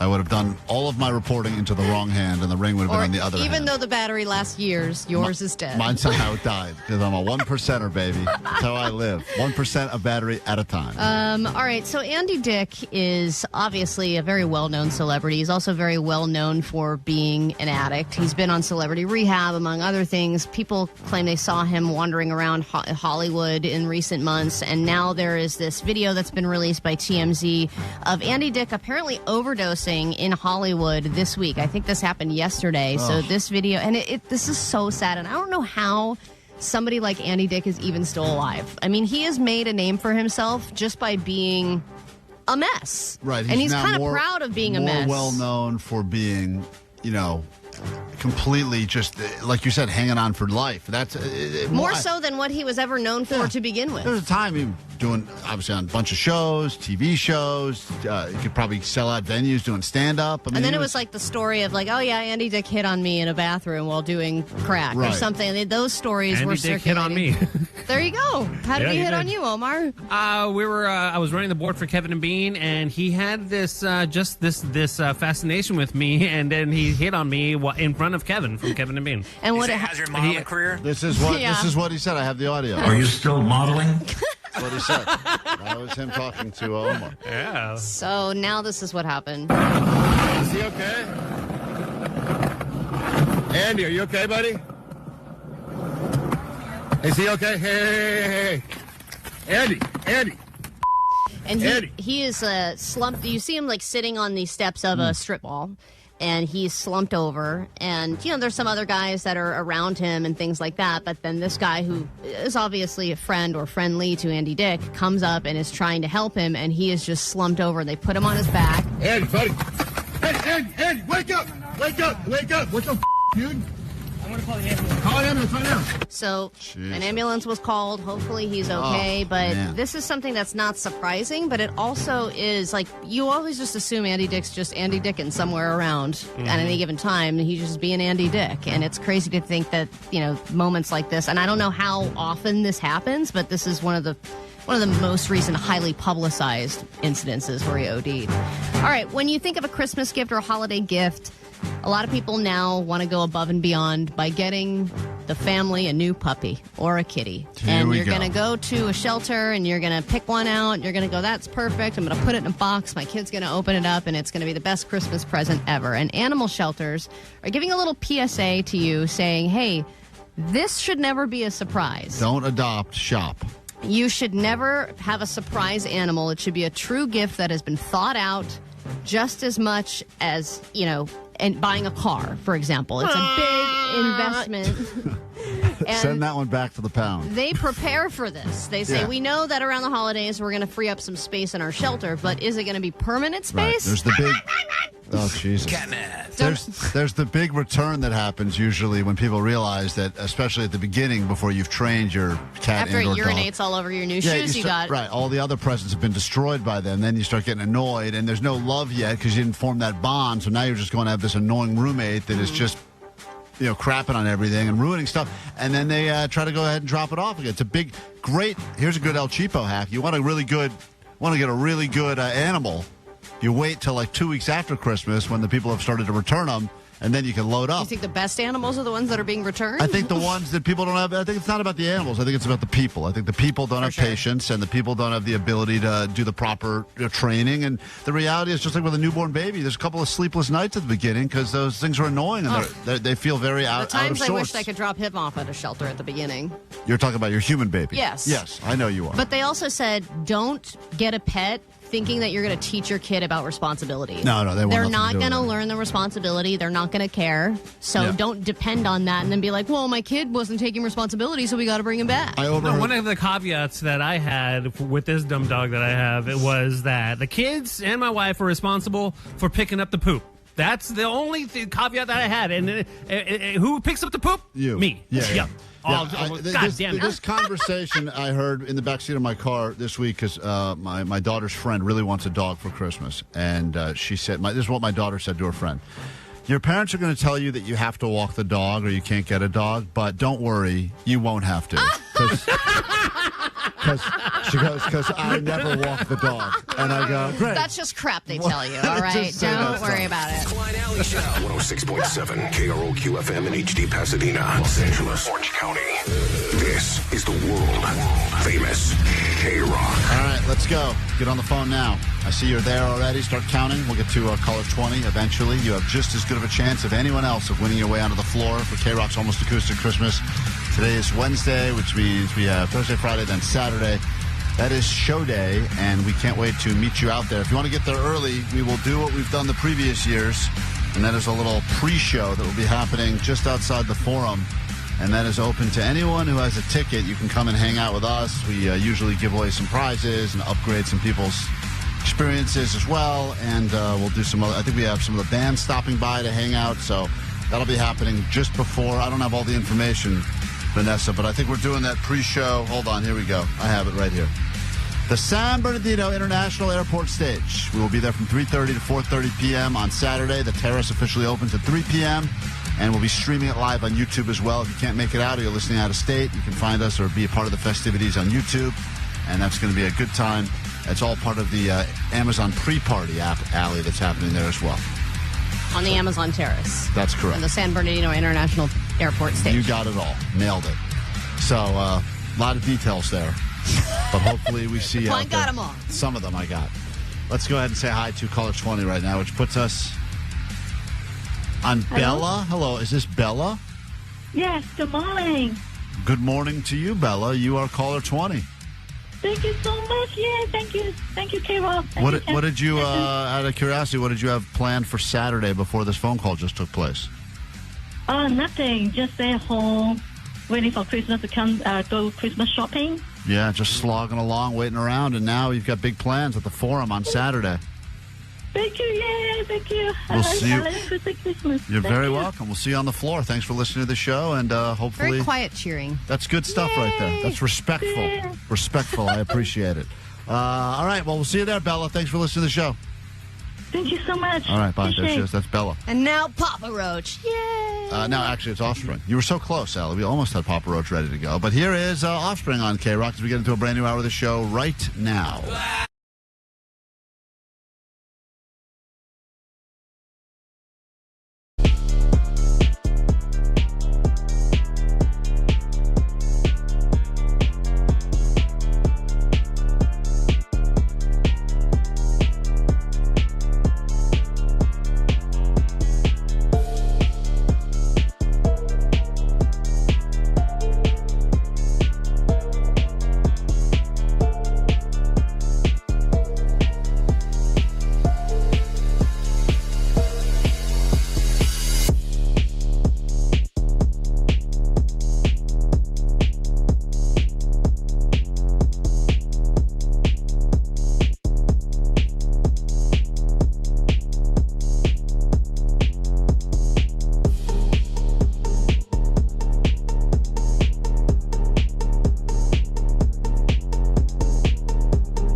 Okay, what is a succulent? What? A succulent. I don't know how to say the word. Where? Succulent? Succulent. What is a succulent? Succulent. Succulent. What's a succulent?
Scammiest time of the year, and you don't need us to tell you that, but it's good for us to do a quick roundup of all of the holiday bamboozles you should avoid if you don't want to get ripped off or scammed.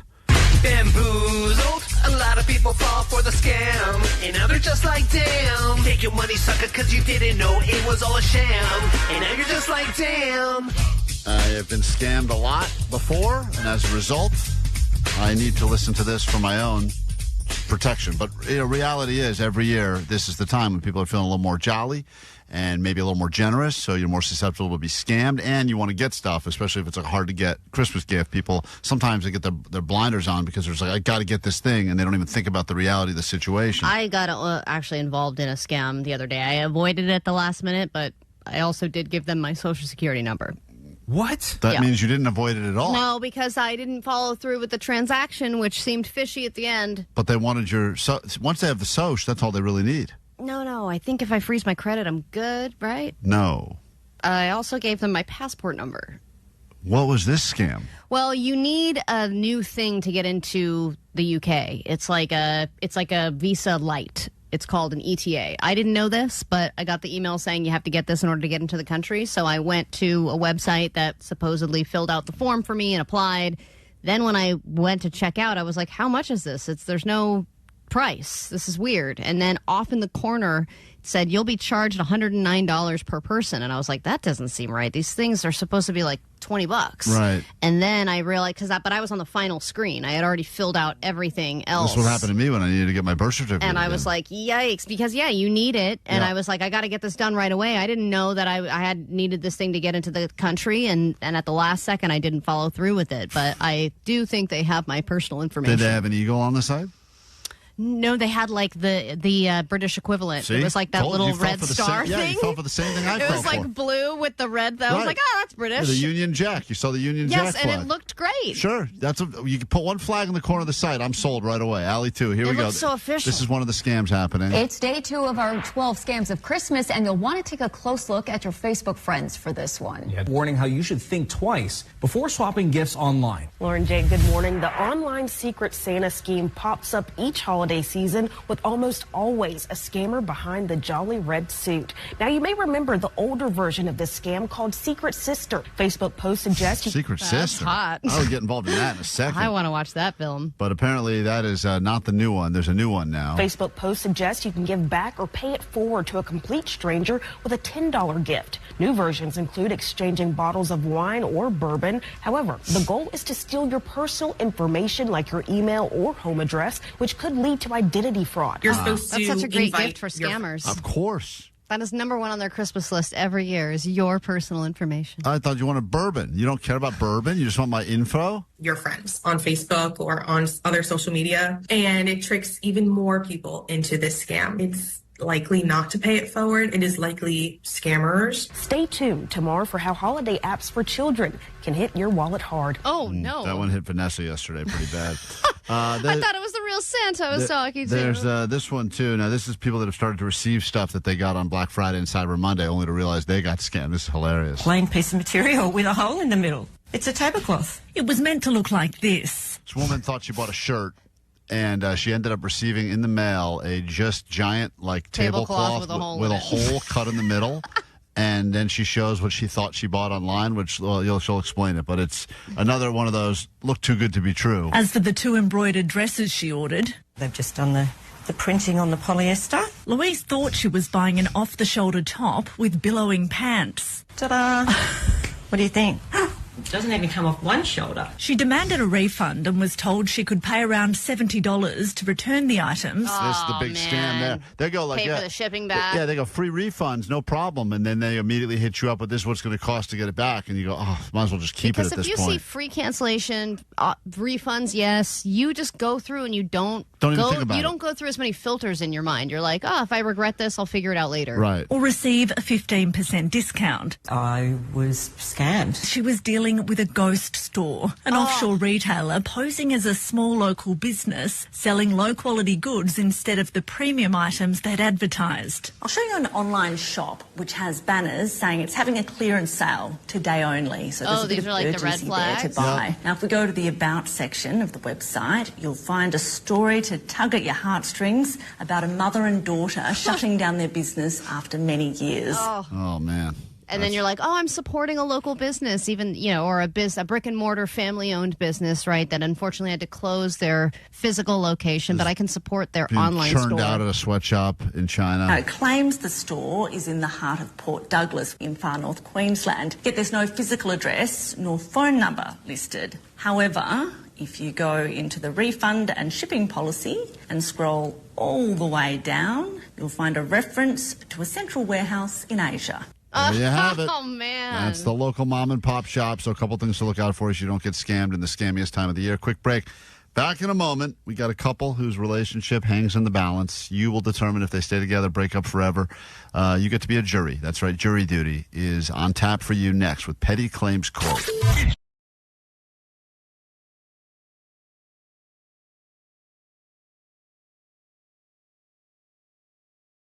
Getting jury duty sucks in the mail, although it's a great excuse if you don't want to go to work for a few days. And a lot of people have used jury duty as an excuse. In this particular case, you can use it if you want to, but we do need your input. We're going to meet a couple in a moment. They have been battling about something, and you will determine who's right, who's wrong. As we smash that gavel, it's time for Petty Claims Court. In the legal system, cases are tried from Supreme Courts to Small Claims Court. But what about stuff that's too small for Small Claims Court? This is Petty Claims Court. All right, court's in session now. Let's go ahead and meet the person who has put in the claim. This is Moya. Hey, Moya, welcome to KROQ. Thank you for joining us. Hi, good morning. Sweet dibs, guys. Sweet dibs. Why don't you go ahead and tell us who you're bringing to trial today? Okay, so today, Your Honor, I am bringing forth my fiancé, who whenever he is upset with me after we argue, or even when he's just being petty, he leaves the shower curtain open and he leaves his wet towel either on the floor or on the counter. He just doesn't hang it up. And I'm sick of it. You're sure he only does this when you've just had a fight or something? It's not just a regular habit of his? Well, that's the thing is when I moved in, that was the one thing that I'm like, hey, just close the shower, curtain. After you shower, just close it. And we fought about this for weeks. And so now he does it perfectly all the time, except for when I think he's mad at me, So and he does it. Right. You think that's just a little passive-aggressive way of saying... Retaliation. Let me ask you this. Maybe he's attempting to protect you, because I always thought the idea is that you should always leave the shower curtain open, because if it's closed, that's where a killer would hide when they're ready to attack you when you least expect it. Nah, Klein, this is retaliation. It's not forgetfulness. This is revenge. This is served damp revenge. All right, hold on. Let's bring on his... this is Quinn. This is your fiancé. How long have you guys been together? So we've known each other for 20 years, but we've been engaged for about a year. Okay. Quinn, good morning. Welcome to KROQ. Welcome to Petty Claims Court. Your fiancé has charged you with being petty and leaving the shower curtain open only when you're mad at her and leaving a wet towel on the floor. Is that true or false? Yeah. This is false. Okay, explain. Not guilty. What do you think that she's misinterpreting here? Most of the time, it's just me being probably neglectful. I mean, we have talked about it. The first argument was because I didn't even understand why she would want the shower curtain closed. My understanding was, you leave it open, air that out, dry out the shower.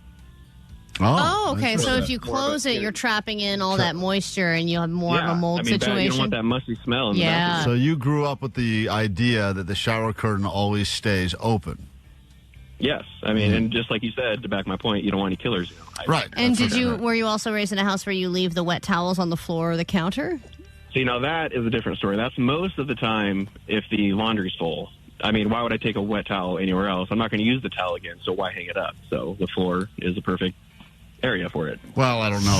That's going to be a tough argument to win. I don't know, how you reach that conclusion. I guess the idea would be I don't want to accidentally use this towel again, so at least on the floor, I'm not going to use a floor towel. If you hang it up, then it might get confused. Right. So, I mean, I would argue get a hook and put it on some sort of a hook on the back of the door, but okay, whatever. We're not here to solve problems. We're just here to hear the argument. So what she's accused you of, which is two things, but she says the reason you do this is because you're mad at her about something, and you're saying that it's mostly just neglect?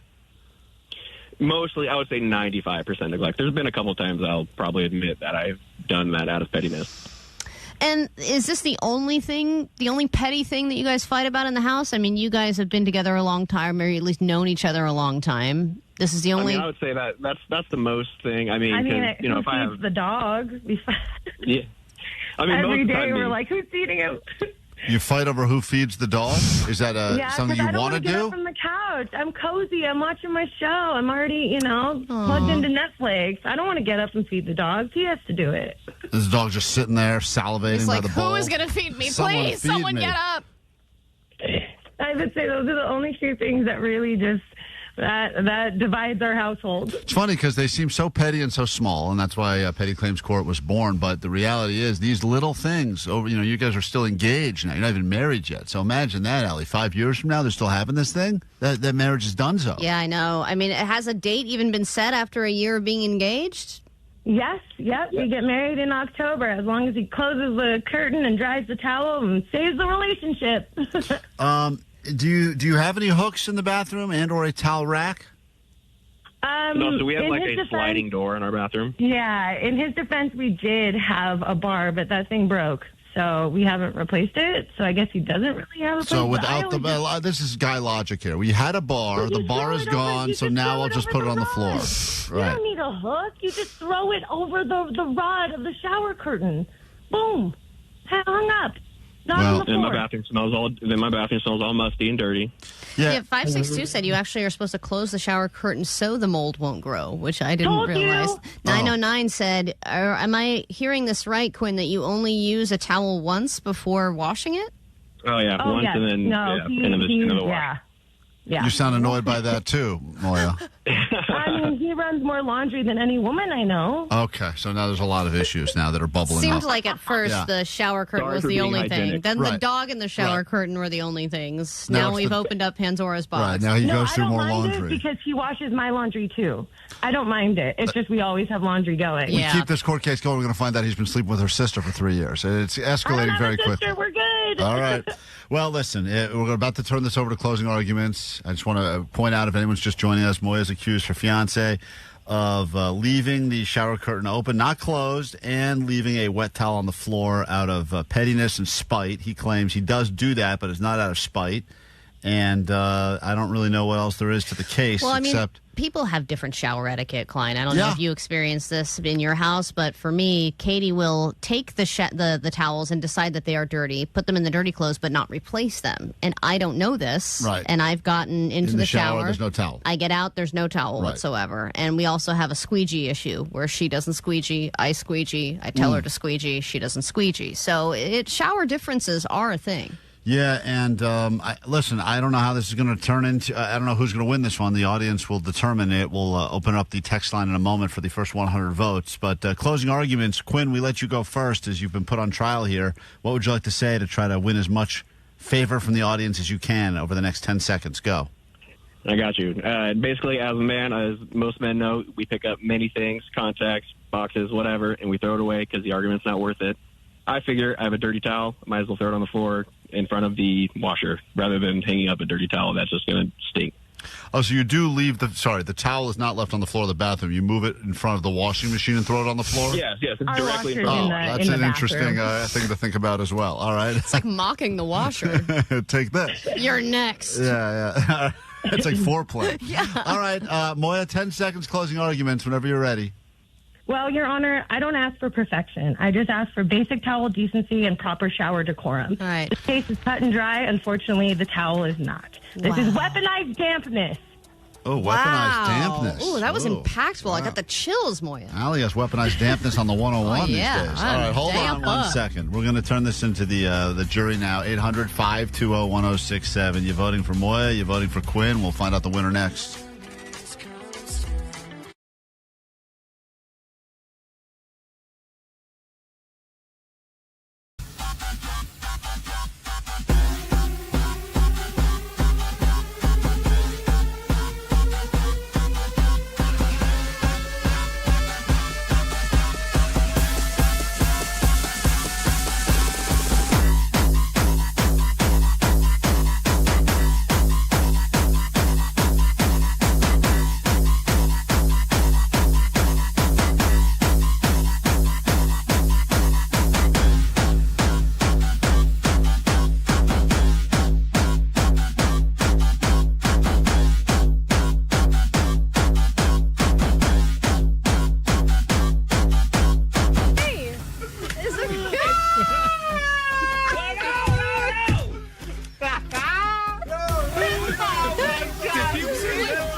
It's the smallest.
All right, well, we're tabulating the votes. Well over 100 poured through, which means we do have a winner and we do have a loser. And before we bring this couple back on, Moya and Quinn, the verdict at Petty Claims Court is final. Once the gavel smashes at the end of this, there's no turning back, and someone will forever know they have bragging rights over their partner and probably a punishment as well.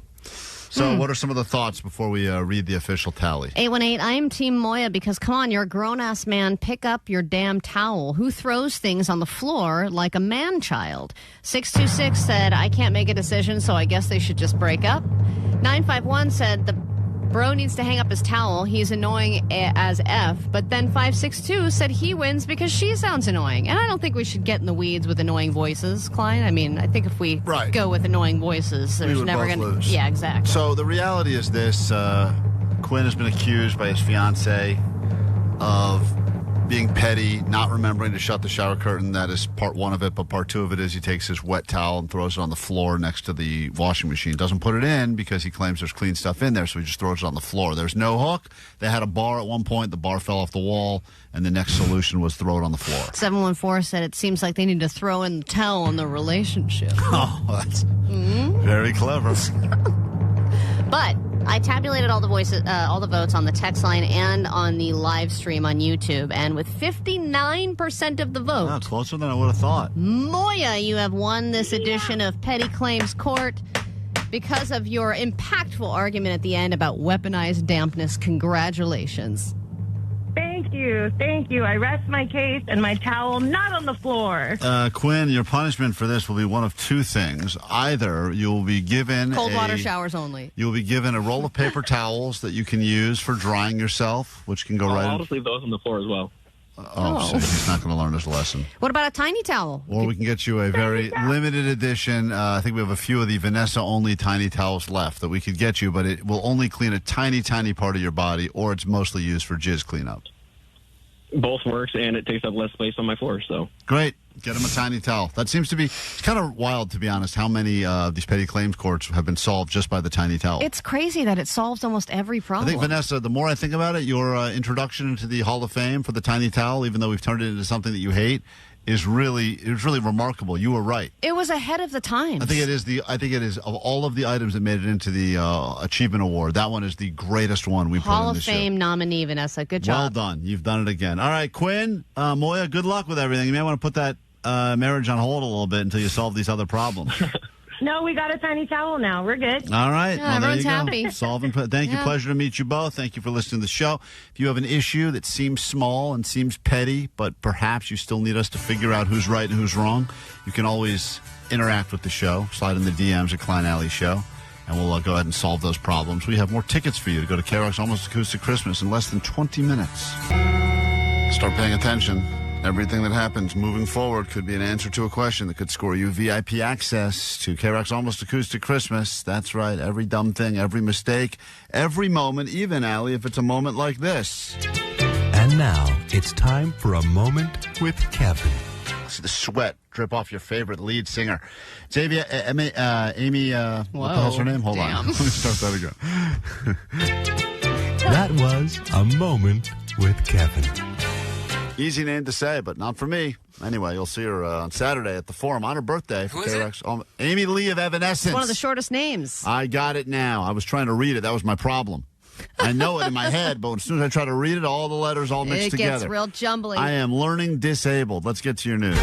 Grab your Adderall. It's time for ADD News. You know, you've heard those stories about people giving birth in the back of a moving car. We've talked to a few listeners who have had that happen. So cool. Incredible story. The fact that you're able to give birth on the 101 while you're, going 65 miles an hour is incredible. But now we have our first baby in a Waymo birth. Oh, nice. I know. This happened in San Francisco. The Waymo was on its way. It was transporting a woman, obviously a pregnant woman. And she gave birth inside the car before she reached the hospital. I guess the Waymo detected that there was some weirdness happening in the backseat and then contacted the passenger and said, "Are you okay?" And she rerouted to the hospital, and it rerouted her and drove her to the hospital. Obviously, there's no one there that's like, "Hey, I can help out. I have a towel." She's just alone in a robot car. So she delivered her own baby? She gave birth to her own baby? I There was guess no so. one else in? No other passenger? There's no one else there. I know there's no driver, but she wasn't in the back seat with a boyfriend, husband, a boyfriend. The mother person and who- her baby arrived safely in the Waymo. Oh. And the Waymo was taken out of commission for cleaning. Well, let's hope they keep that out for an extra deep clean. I want that Hey, thing. put it back on the road. If it's a discount, I'll take that Waymo. Allie will take the one. don't It's a little placenta on the back seat, but if you want it, we'll take. I remember when These my, snacks are weird. when my wife was Yeah. like, when she was really pregnant, like super pregnant, all I wanted to do was be one of those people that gave birth in a location where the location feels obligated to give you X service for life, because that's what they always say. Like whenever you hear about a woman that gives birth in a restaurant, you hope it's a good restaurant, because usually that restaurant's like, anyway, that kid will eat here, free here forever. Well, it's just great marketing for them, For right? them, it's a it's marketing great. opportunity. Right. So But you have to do it in a good place. What if you're in, you caved and went to a lunch spot that you hate, Right, and then gave that's your birth in place. that spot, and that's the place you get free food for the rest of your life? You got to, as the baby's like starting to exit, you got to like quickly move to a better place. Get across the street to Let's In-N-Out. go. Let's Come go. on. We gotta go. We're sitting in this Burger King like some losers. We gotta get over there quick. I want to be a Burger King the rest of my life. All right, Gene Simmons is a very special person. He's the front man of a legendary band. He was also the star of his own reality show, and now he can add advocate to his resume. He did an interview with a news station about a fascinating new bill that's being presented to Congress that would force AM and FM radio stations to pay royalties to their artists. He was very passionate about it, said he supports it, all artists should be compensated, but then at the end, he canceled out all credibility when he hit on the anchor that was interviewing him. Oh. So he did... It's classic Gene right there. Great 10-minute interview. He, can't not do that. You know, and then it was, right at the end. Yeah, about 10 years ago, he came in to Go ahead. About 10 years ago, he came into KROQ, and he came on to the promotion director at the time. It was creepy as F. Yeah, I feel like in the one or two times I met him, he somehow weirdly hit on me you. too. Yeah. He's like, anyway, it's just in his DNA. He cannot not do it. Yes, that's true. And I feel like his internal clock went off. He's like, I haven't hit on anything in 5 minutes, so let me go ahead and throw this out I wonder what his success ratio is. Not as much as it probably used to be. Because you think about cat collars, right? And you're like, why does everyone... on his head? Yeah, well, this is how it went. Gene Simmons, congratulations on your honor, sir. We appreciate you being with us, one of the founding members of the By the way, Kiss. Thank you so much. Yes. By the way, are you still modeling? What? Are you still modeling? Modeling? I don't model, sir. Oh, I assumed. Well, I appreciate that. We appreciate your time. Enjoy your time in Washington. We'll be watching you on the Hill tomorrow. All the best. Oh, man. That's a great line. Worked great for him. Are you still modeling? I'm a news anchor. And when she said what, he had a chance to just cut it loose. Right. And he doubled down. Thought you were working on model trains. That's what I meant. Yeah, and he just didn't do it. Nope.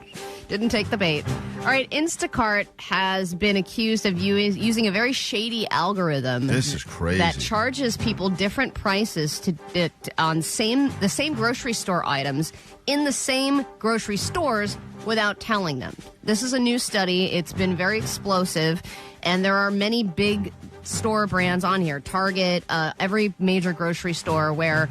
Okay, you go for Skippy peanut butter, and for one customer, like for you, Klein, it could show up as $2.99, and for me, it could show up as $3.59. Now, and some of the markups are insane. What would be the reason why I would be charged differently than you for the same exact product? I mean, I think it's that dynamic pricing thing, right? Where it's like, oh, Klein orders more on Instacart, and he doesn't look at the prices, so let's just beep, beep, boop, boop, boop. Or it could be based on location. I've seen that happen in the past where, people in this city are used to paying more for items like this, so we're just going to increase the price even though the price in the store is the same. Instacart's going to inflate it or deflate it. You know how depending. expensive things are in Southern California, so when you travel anywhere, if you're traveling for the holidays, you all of a sudden go get a round of drinks, and they're like, that'll be $18. And you're like, for the whole round of drinks? Right. Yeah, it seems shocking, but if you feel bad. You're like, should I give you more? Yeah, it seems that would be one drink in L.A., but then all of a sudden, if it's almost like if they know you're from L.A., they could they use this, quote, dynamic pricing as well and be like, well, just tell the guy it's $48 because he won't know the difference. Well, they could also do it based on time, like rush hour. You know, if you're ordering Instacart and it's raining out or something like that, and they know that they could get you because you're desperate, that's when the, quote, dynamic pricing kicks in. All right, well, you need your peanut butter regardless. Aware. Yeah, I mean, that's not going to stop me from ordering peanut butter. They could try to change the prices all they want. I'm still ordering the goddamn peanut butter. I need it. And they know that. That's the other thing, too. They probably know by certain items, right? Like condoms or a bottle of booze or something that you like. They're like $400. Like, all right, well, what's the option? I guess we need it. The Klein Alley Show. All right, 106.7 KROQ FM in HD Pasadena, Los Angeles, Orange County. This is the world famous KROQ. Just after 10 o'clock on a Wednesday, which means now is the perfect time to give you not one, but two tickets to KROQ's Almost Acoustic Christmas on the floor. So you're up close and personal. I'd like to say I speak on behalf of everyone when I say everyone knows the experience of going to a place, sporting event or concert, and having terrible seats, obstructed view seats, and maybe you just keep climbing and now you're like in the clouds. That's how high you are. And I know obviously the Forum is an indoor venue, but and I always have said this before too, but the Forum, I feel like there's no bad seat in the entire Forum. However, that being said, I think I did have the one bad seat one time in the Forum. And we'd like to go ahead and make sure that doesn't happen to you right now by getting you on the floor, right up close. You know, this year I have pledged not to sit down. I'm going to be a floor person this year. They said, do you want a seat? And I said, nope, get rid of it. I don't want a seat. All I want is access to the floor. I want to be up close this year. Wow. So there you go. You may I'm now gonna be want. there. Now it's become a bad thing. Now that Allie has just mushed the floor. So a moment ago that was great, and now it's no longer something people want. But All right. that's what we have for you. So if you want to be on the floor at the Forum this Saturday night, hopefully you're on the phone right now at 800-520-1067. Call it 20. Going to pick you up, give you just what I think. Jake doesn't do it like 20 times in a row, so I assume he's moved past it. And then when I assume it's over, I'm like, oh, thank God we've moved past that. He just jumps up and throws a 6-7 out It's there. like a rash where you think it's gone. Yes. And then all of a sudden you're like, oh, I thought we were done with this. I know. Jake is that annoying zit. You just cannot pop for whatever reason. Well, anyway, we'll give you those tickets right now, and then we'll give you a chance this hour to win VIP access if you've been paying attention to today's show. There's a lot of stuff to keep up with, but we will give someone the Klein Alley Sho Ho Ho Ho Quiz. That's pretty good. And if you are successful in getting 3 in a row right, you will be VIP style. All 3 right. in a row. Oh. Let's say hi to caller 20. Puts us in Simi Valley, California right now. And we say good morning to someone from the 805. Hello on KROQ. Good morning. Hi. Hi. You are caller 20. I am awesome. So Saturday, your phone's crapping out. I want to make sure we get your information. Yeah. But what were your plans for Saturday before this phone call happened? To win tickets to Olympic Christmas. All right. Well, your plans actually ended up happening. So I'm thrilled that you made it through. And I'm thrilled that you are our 20th caller. And we will see you on Saturday next to Allie, who will be crop dusting the floor at the Forum. So hold on one watch second. out. And congratulations. More tickets coming up this hour. If you've been paying attention, you'll have that chance in about 15 minutes right here on KROQ. Penis vagina. Penis vagina. Penis poop. Pee. Poop.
was one of my kids' holiday performances at the school, but I did not go because we stayed here to do the show, which clearly was not the right decision as far as making my kid feel loved, but I think it was important so that Jake feels loved, and that's why I'm really here. She's probably home now crying about the fact that you weren't there by now. Not home. Right? They still have to stick around and do school all day, but probably still is crying. Did you get a Roblox gift card or the half-court basketball court that you wanted? What'd you get? Nothing. I've given nothing. her... well, because here's what I did. Yesterday... That's more of a dick thing to do than not showing up, man. As you know, yesterday I left the second the show ended, technically about 10 minutes before the show ended because of these bonus hours, which, yesterday became bogus hours, and went to the final rehearsal of their song for today. So I got to be... That doesn't count. Well, okay, so I'm glad. See, I kind of think it's better. I was the only. I mean, it's better for Klein, yeah, not better, but not for me. the kid. No, I was the only person there yesterday. I was the only audience member for the entire class working on their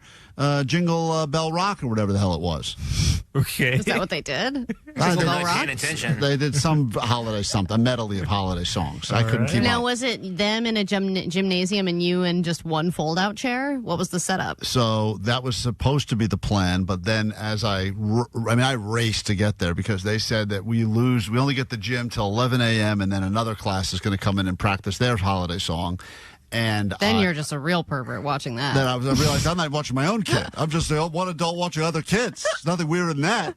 So I race, finally get there, do the whole thing where I park illegally in the teacher's lot. I'm not supposed to do that. Dude, we can park in the teacher's lot, well, right? It's for the teachers. There's a lot of signs. Yeah, but if the teachers aren't there... the teachers are there. Yeah, but they're already there by now, so if there's spots... That's what I told myself, and I went handicap.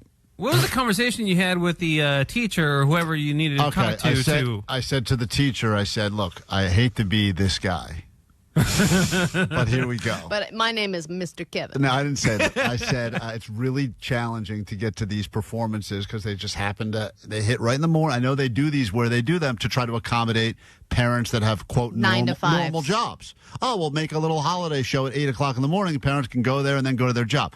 I said, my particular job is weird, and it's not a real job, and I have to do it early in the morning, and I'm sorry. Is there any way they're doing some sort of a practice so that I could come and watch that? So at least I don't come across like a deadbeat. I'm just trying to put in the effort. Which, with some of these shows, you're amazed that there was any rehearsal. Well, as was the case at the rehearsal I witnessed, which... They need more rehearsal. I went and I get there and I go to the auditorium. I'm looking. All the kids kind of look the same. I assume one of them is mine up there, but I don't really know because they're all well. They're all wearing winter hats and scarves, so it's very hard to pick out your own kid in the mix. And then I kind of turned to one of the teachers that are there, and I'm like, "Hey, is this I'm Sienna's dad? Is this her class?" And they're like, "Oh no." This is not her class. They're actually not going to practice in the gym today. They're in their classroom practicing. Aww. So I had to try to get into the classroom, but I'm not allowed in the school because I've been Why aren't you allowed? I'll tell you, school no premises? one's allowed on the school unless you've been fingerprinted by the state or something like that. I had to do that. Yeah, there's like a weird rule. Why did you have to do that? I used to teach art classes after school like little kids. Yeah, you don't even have a reason, Jake. So I don't have any fingerprints on record. Wait, can't you just go up to the front office and they give you a little name tag and they clear you? Right, so the first person says to me, are your fingerprints in the system? And I thought that was her way of asking me if I've ever been arrested. So I said I did something in juvie, but it was many years ago. And I think it's like the statute of limitations is gone. And she's like, excuse me, what? Did you ever volunteer and fill out the form to be a parent volunteer? I'm like, no. So then she goes, oh, well, then you just need to wear this name tag, like Omar said. That's even more shameful. You've never in all the years volunteered. I tried. It's clear. I tried to volunteer one time on a field trip by just showing up at the zoo, but I did not have the proper clearance to do that either. You were just a guest at the zoo So that was walking with the children? Yes.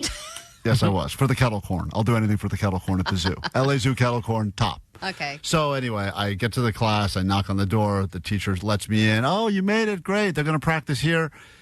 And they do the song, the first song, then the second song, then the third song. And it was cute and it was adorable. And the kid cried because she was so excited to see me and it was great. Aww. That's exciting, too, when you are in class with all your friends and then your dad shows up and it's like, whoa, now, here's that weird radio guy. The other kid hates me. She didn't want me to go, but this one likes me still, so she was excited I went. Yeah. So they finished the third song. I say, that was fantastic. I clap. I get up and I start to walk out. And then the teacher goes, not so fast. let's do it all again now with the dance moves. Apparently the first time they just sang it. Now, at this point, I've been there. It feels like I've been there a while. And it was nice, but it was kind of time for me to move on with the day. And he's like, come on, sit back down. So then I sit down again, and they do all the songs again. And because you're in the classroom, you have to sit in a tiny desk? I'm sitting in a tiny chair, very tiny chair. Fits him, though. No, it did not fit me. My ass was hanging out on both sides of it. And then I go, at this point, that they've been through now the songs, 3 songs, 2 times each. Allie, that's 6 songs. I've sat through 6 songs.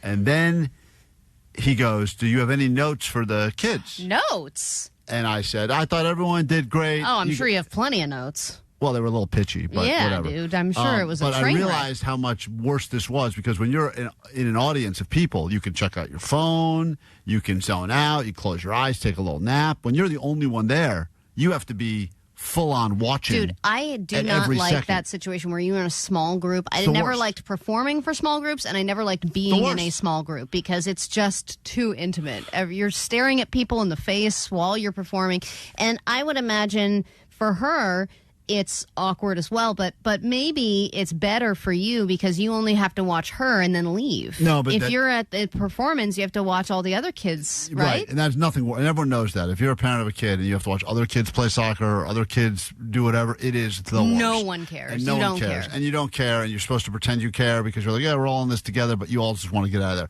So I should have just said, no, I have no notes. You guys did great. You're going to crush it tomorrow. And I said, like an idiot, it'd be nice if the front row was a little bit more jolly because the front row was just clearly focused on the dance moves and they weren't like singing it all. Oh, because they have no one to look at. And then I thought I could leave and the teacher goes, all right, let's run it again. Sit down. Now I'm sitting down for the 3rd time watching these songs. I finally got out of there. I got there a little before I got 11 yesterday. I got out of there. It was pushing noon. We had that Zoom meeting. Yeah. It was like so now I've more than punished myself. So you're there for less than an hour. He was there forever. Jake, it felt. What a slog! Wow, what a good dad you are. It was less than an hour. But thank God I didn't have to go to the basketball court. Hey, that's still being discussed. Okay. There's nothing quite like Christmas in Los Angeles. KROQ Almost Acoustic Christmas 2025. Presented by Pepsi. Saturday, December 13th, Kia Forum. Hey guys, it's Amy from Evanescence. We are going to be playing KROQ's Almost Acoustic Christmas this year. Evanescence. Hey, what's up? It's Tim from Rise Against. We are playing the KROQ Almost Acoustic Christmas. Rise Against. We are rocking and rolling right now, man. All American Rejects. It's Jacoby from Papa Roach, and we'll see you guys at the KROQ Almost Acoustic Christmas. Third Eye Blind. Wet Leg. Social Distortion. Get the message. The Paradox. Hey, it's Ryan from Yellow Card, and I'm so excited to announce we're going to be playing KROQ Almost Acoustic Christmas. KROQ Almost Acoustic Christmas 2025. Tickets on sale now. Details at KROQ.com. Proceeds benefit El Wooten Junior Youth Center in Para Los Niños. From Pepsi. Holidays deserve Pepsi.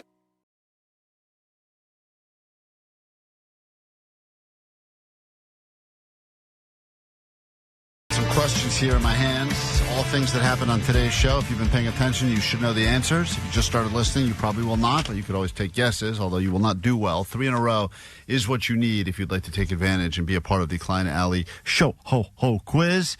Chance for you to win VIP access to KROQ's Almost Acoustic Christmas happening on Saturday. So now is a good time to give us a call if you'd like to lock in on that. But once again, this will prove whether or not you've been paying attention. So hopefully you have been. And tomorrow, same thing will go on as we are getting closer and closer to running out of tickets. I recommend you start planning your days accordingly so you can listen and win your way in. Yeah, you think about those times that you've gone to clubs and different places where there's a VIP line and you walk the other direction. Mm-hmm. And you think this time might be different. This is going to be your chance. Probably the easiest way to win VIP access is just listen to the show and win your way in. Klein, we said we were going to do something last week. You set a deadline for us to make a Christmas song that was new and that would instantly be a classic and would add into everyone's holiday rotation, no questions asked. It's a hard task to complete. Right, that's why it's been so difficult all these past years where everyone just kind of covers the classics. It's very hard to have a new Christmas song cut through. So you wrote lyrics. I had to look over those lyrics. And then yesterday I decided to have my first little recording sesh. Just try out different melodies. And I think I landed on something. I just wanted to get your thoughts on it because this is a collaboration. So if you don't like it, we can go a different direction. But this is kind of what I was thinking. And this is not produced or finished in any way. But this incorporates your lyrics. And I think I found like a good epic kind of song melody to go with it.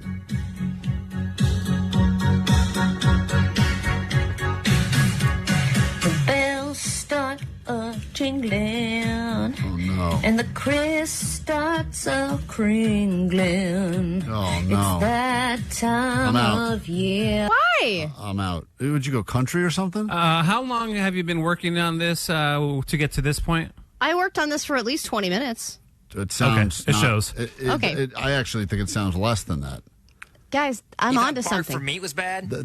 Yeah, that's terrible. Didn't you go to college for singing? No, I've told you so many times. I went to college for acting. Oh. I didn't go to musical theater Why don't school. you act like a better singer and do a better song? I'm not singing full voice. This is I'm holding back. Okay? My family was in the house. How'd you get this music? This is public domain. So you didn't do anything, you're saying? You found I found Doesn't the even right sound Christmassy. Yes, it does. This is under the Christmas category. It doesn't really Now, sound you know what? Christmassy. There's a weird thing where in production libraries, as long as there's jingle bells behind it, they consider it Christmassy Right, when gel. it's really not. Yeah. This is totally Christmassy. I like the. I'm not done. I will say this. I like the lyrics. All right, well, they're your lyrics, so you're obviously biased. The bells are a jingling, the Chris are a kringling. It's great start to a song. Let's hear some more. The holidays are here with presents and trees and Kwanzaa thingies. 8 nights for the Jews and reindeer on the roofs. But it doesn't last that long, but it can in a song. Oh, where did we go wrong? Well, I know where we went wrong. Right there. Classics, they still hit. But the new songs are new Christmas songs are so. Oh, Allie, it's terrible. It's terrible. Really, what the? Okay, well. No, I think you know what? In my opinion, I've been in production for a while. I think it sounds terrible because it's not produced. Yeah. I think if I were to take it and produce it, bump up because you could barely hear the music. Well, yeah, I'm just playing it from my laptop and doing a voice memo on my phone. This is not a finished product. I just said that at the beginning. Right. Well, what we need to do is bump the music way high and bump the vocals way low. Okay, at least I came up with a melody. But you didn't. You found a melody. No. You're trying to crowbar this my is the lyrics. backtracking, and I am creating something from it. That is my inspiration. Guys, did you not hear the lyrics? Kwanzaa thingy? I wrote that. What was that first lyric? It doesn't matter, Jake, about the lyrics. The point is this. Allie has now... That's the only good part. Yeah, you said it's the only good being part. on the roofs? No, the Jews are not on the roofs. The Jews have 8 nights. The reindeers are on the roofs. Oh, okay. What's Cringey? Is that a lyric? Yeah, it's a lyric. The bells are a-ringing, the Chris's are kringling. What's that mean? Kris Kringle. Santa Claus, you dick. Look it up. How are you kringling? It's a play on funny words. Guys, I think what we need is a rap section. No, we do not. We do. Yeah, you gotta break it down. Yeah, because there needs to be some kind of a change. All right, well, that'll be in the Kwanzaa section. Jake, you could do that. To the bangers from Sanaya and Mariah, now we get Sanaya? I made a mistake. It's supposed to be Sinatra. I know. All right, I'm not listening You're anymore. hold on. Pop me up. I understand why we've stopped doing holiday songs. Be yours, me. But now we get gallons of gay. Sung by some guy named Buble. Melancholy Maka. It sounds like you're just making this up as you go along. Like you didn't even no way you spent 20 minutes on this. You're out. I'm doing my own song. I'm not doing it with you. Thanks, Jake. I'm taking my lyrics back, and I'm going to find someone else to sing that's this. why I just want to get your thoughts. We can go a different direction. No, we gotta really My thoughts are put some work into it. Put that song on the roof and push it right off. This is session 1. No, that was terrible. And I can't believe you even were ready to share that publicly. I mean, that should have been in one of those deleted notes. should have been password protected. All right. That's potential. Oh, man. The very least we can do now, it has no potential. We can reward you with tickets to KROQ's Almost Acoustic Christmas. Because the Chris's are a Kringling. VIP style. That'll be next on KROQ.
For listening longer. That is why we started doing the Klein Alley Show quiz. In this particular case, tickets on the line, KROQ's Almost Acoustic Christmas, plus your VIP, lanyards, credentials, everything you need to get into all the fun places. You see the bands walking. How do I get in there? Now you'll have that thing around your neck that gets you in there as well. It is time for the Klein Alley Sho Ho Ho Quiz. The Klein Alley Show Quiz. That's funny. Titi Kaga. I don't have fleas. I have ants. This Gregor likes Walmart. You never call. Ozzy. I'm with you, Hitler. Bitch. Bye, A lot of people on the phones claim they've been listening to the entire show today, either because they want the tickets or because they're too lazy to find anything else to listen to. Before we pick up our contestant, Allie, would you like to read some of the initial feedback to that Christmas song you were working on? Not really. We can move on. 818, after that, I'm leaving KROQ. My dogs are whining. And I think the greatest one came from 661, who said, now I officially hate Christmas. Yeah. So you've ruined Christmas for 661. That's unbelievable. 831, Allie really fell off after Gimme Your Love. Sure did. That was a pure boo. Amber in Ontario, California. Good morning. Yes, turn it down. Hello. Oh, turn it down. That's the energy we're looking for right there. You've made it onto the radio That's now. my mom. Who's that? That was my mom. Oh, okay, got it. Fair enough. Mom, turn it down. Amber's trying to win her way into the concert with VIP. What was Amber's tickets. opinion on that song? She better, because I'm going. Hey, Amber, what did you think of that Christmas song that Allie's started singing? We don't. All right. That's not a question. I mean, that's not one of your questions She's for the like, quiz. if I say it sucks, do I lose? What did you think about it in all honesty? Be brutally honest. I didn't care about it. Okay. Okay. That hurts the I most. didn't care about it. That's great. All right. Well, that's the goal of the season. All right, here we go. We have three. We have a lot more than three Apathy questions. cuts deeper than hate. If you get three in a row right, you will be going to KROQ's Almost Acoustic Christmas. When did you start listening this morning to this radio show? 6 a.m. And did you take notes at all, or is it all in your head? No, I didn't take no notes. Okay. Well, I hope you do well. At one point during the show, someone used the phrase weaponized dampness. When was the phrase weaponized dampness used during the show today? Oh, man. I remember. What was it? Oh. Yeah, you care now, don't you, Amber? During Petty Claims Court. During Petty Claims Court. Oh, hold on. I was about to hang up on you, and you at the wire, you snuck in the correct answer, which was during Petty Claims Court. Weaponized dampness. We go to this, your second question. Who said this? Are you still modeling?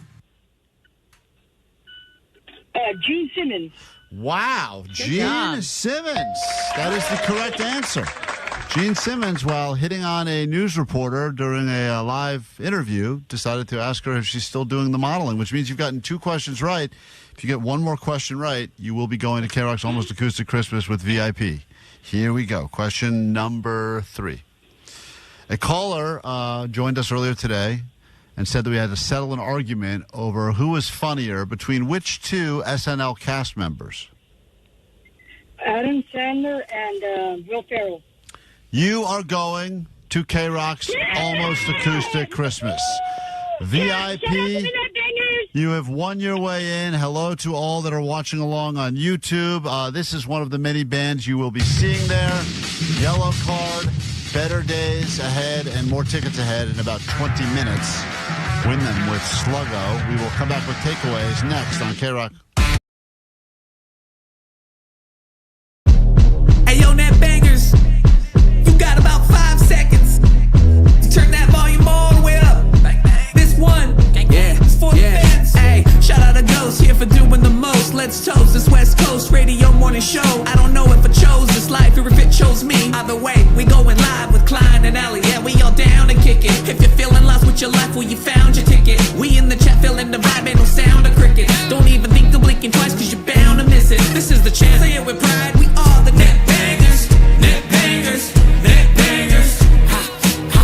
Net bangers, net bangers, net bangers. Ah, ah. Net bangers, net bangers, net bangers. Ah, ah. Net bangers, net bangers, net bangers. I'm a young Gambie on the MIC.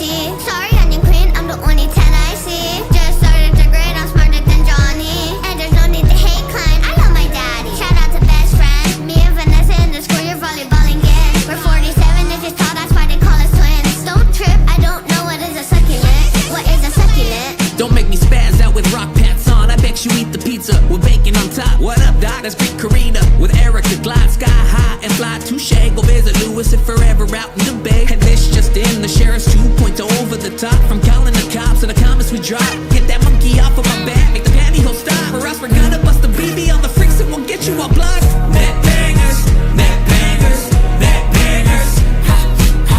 Net bangers, net bangers, net bangers. Ah, ah. Net bangers, net bangers, net bangers. Ah, ah. Net bangers, net bangers, net bangers. Hey, yo, shout out to all the net bangers, man. You know who you are. There's way too many to listen to song. Alex G, Danny G, Mags, Sarah J, Neil, Kevin, and Phil the Plumber. Feature Jarrett, Mr. Mask. Hey, yo, Donovan, Ray, Carlos, Zeke, Mike, Crone, and Aaron. Blink, Budget Chicken. Hey, if I didn't get you, man, I'll get you on the next one. the show.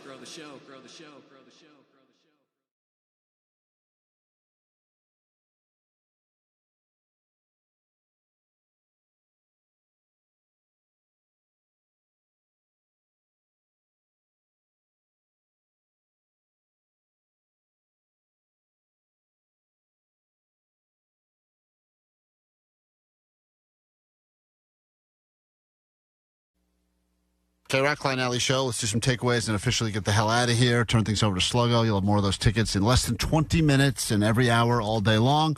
So what do you got on the takeaway front? 800-520-1067. Things you'll bring with you from today's show. Life lessons that you'll carry with you into the rest of your day, or perhaps at least into the rest of your year as we slog through 2025 into the end of the year. 626, my takeaway is Chipotle creates the roller coaster inside your intestines. 424, my takeaway is fancy phone. Jake's got himself a fancy phone. That was the next question out of the gate in the quiz was who bought Jake's new cell phone? I don't think anyone, if you weren't listening, you would never have guessed. A friend gave it to him. 208, my takeaway is Jake is that annoying zit that won't go away. And let's see, 925, my takeaway is KROQ can only afford the world's saddest Santa. The YMCA is the newest gay hotspot. And 925, my takeaway is if you close the curtain, no mold is certain. It even rhymes. Beautiful. Jake, you have a takeaway? Yeah, call Geico to save money on your Santa insurance. Yeah, you gotta make sure you get plenty of Santa insurance, especially if your Santa refuses to ho-ho-ho on command. Allie, takeaway? My takeaway is you people don't know real creativity. Omar, takeaway? My takeaway is I didn't care about it. I didn't care about All it. right. That'll be the last time you ever hear that The song. truly good stuff is the stuff that you're mad about. Everyone knows that. Jake may edit that song out of the podcast. Speaking of podcasts, live one happening tomorrow night. Plan accordingly, 5 to 7. We will be at Hollywood Park Casino, and we'll be upgrading some of your experiences to VIP. We'll give Jake that official haircut. A lot of thoughts about the haircut that we'll have to get to the bottom. How's it going down there, Ellie?